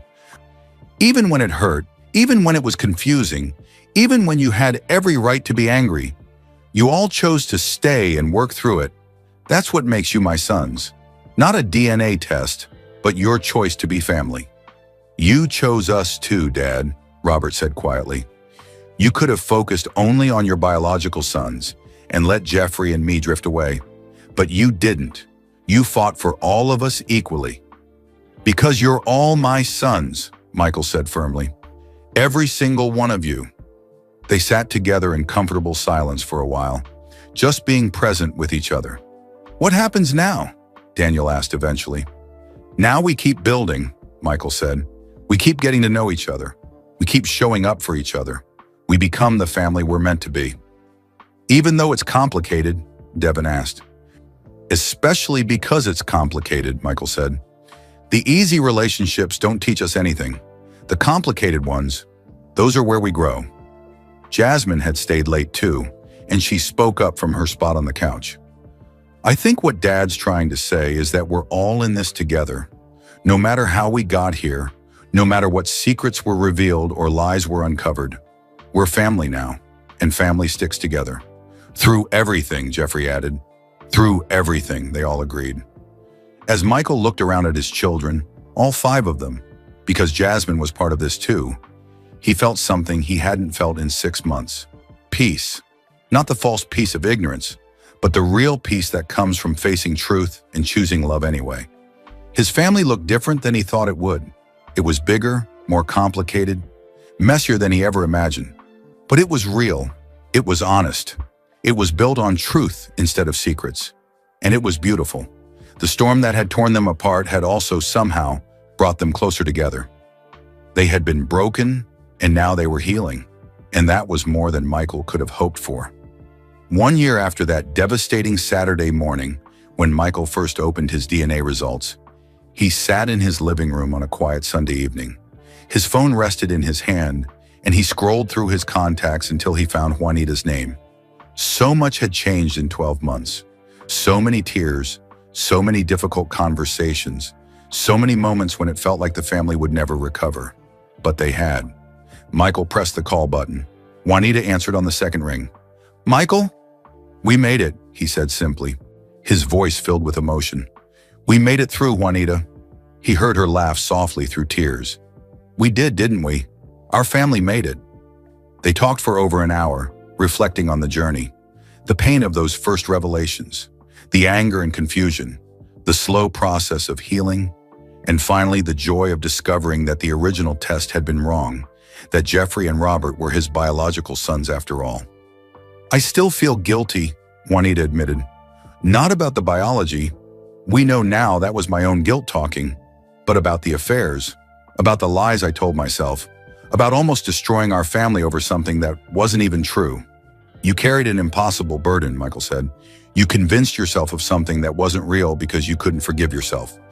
I understand that now." "Do you forgive me?" she asked quietly.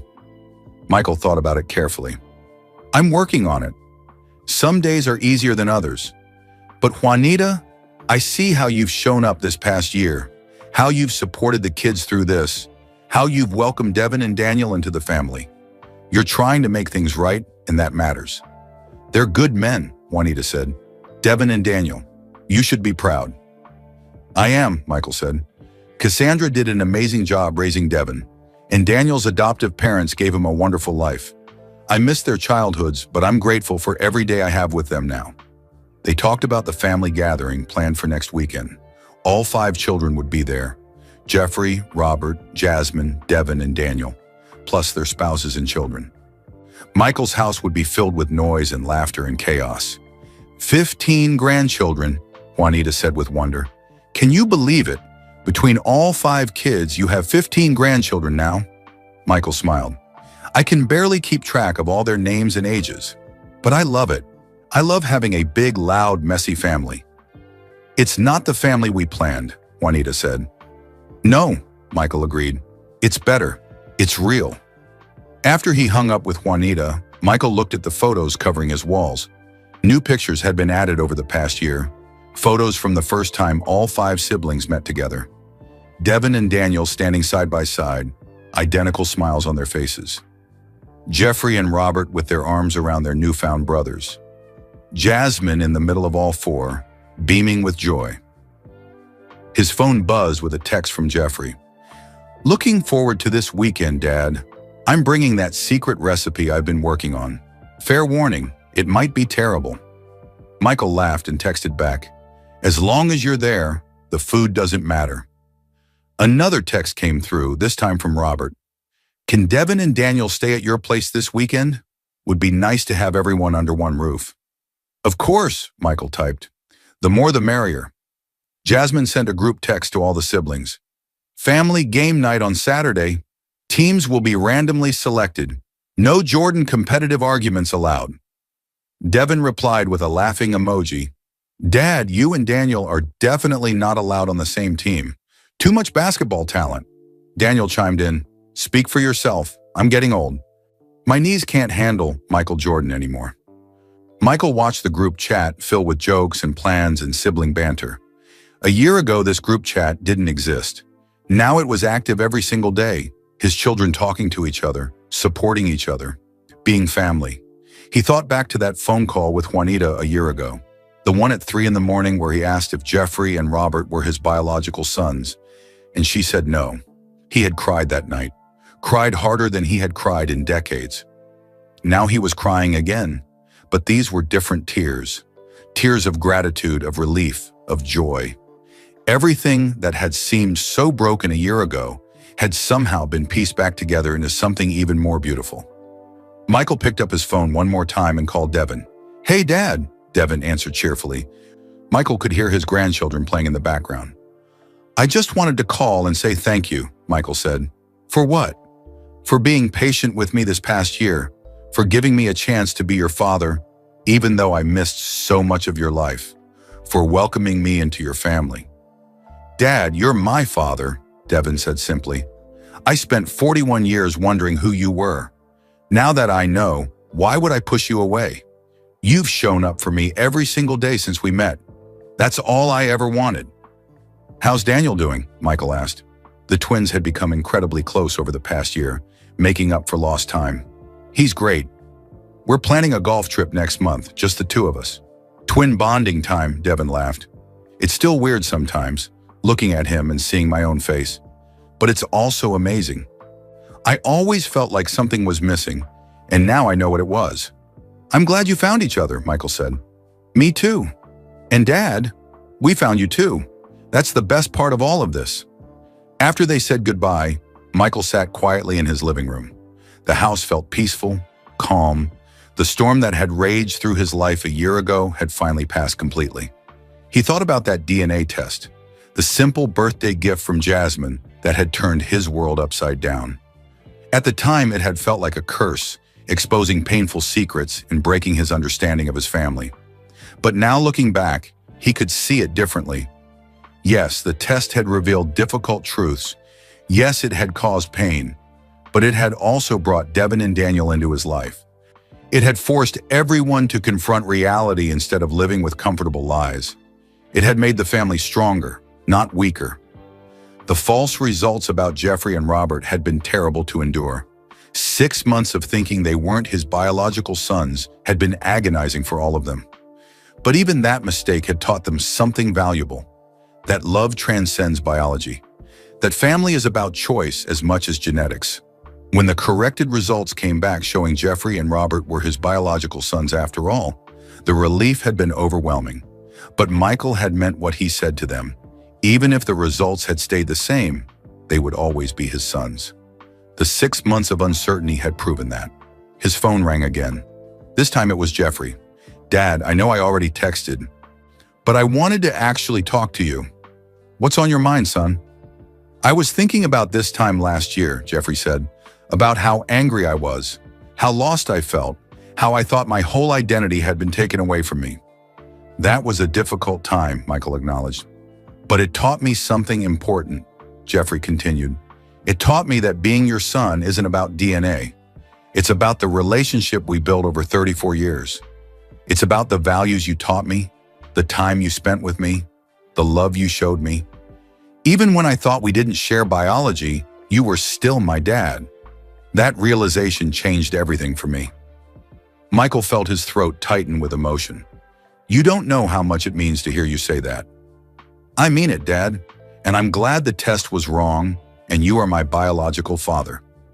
But even if it wasn't wrong, you'd still be my dad. Nothing could change that." They talked for a few more minutes before saying goodnight. After hanging up, Michael stood and walked to his window, looking out at the Chicago skyline lit up against the night sky. Tomorrow he would wake up and continue building relationships with all 5 of his children. He would call Devin to talk about his students. He would text Daniel about the physical therapy practice he was opening. He would have lunch with Robert to discuss a new business venture. He would meet Jeffrey for basketball. He would help Jasmine plan her daughter's birthday party. He would be a father. Not a perfect father. He had made plenty of mistakes over the years, but a present father, a loving father, a father who showed up every single day. The DNA test had promised him insight into his ancestry. Instead, it had given him something far more valuable, a deeper understanding of what family really means. Michael picked up his phone and opened the family group chat. He typed a message. "I love you all, every single one of you. Thanks for being my family. Thanks for choosing to stay even when things got hard. I'm the luckiest father in the world. See you all this weekend." The responses came flooding in immediately. Jeffrey. "Love you too, Dad." Robert. "We're the lucky ones. See you Saturday." Jasmine. "Best dad ever." Devin.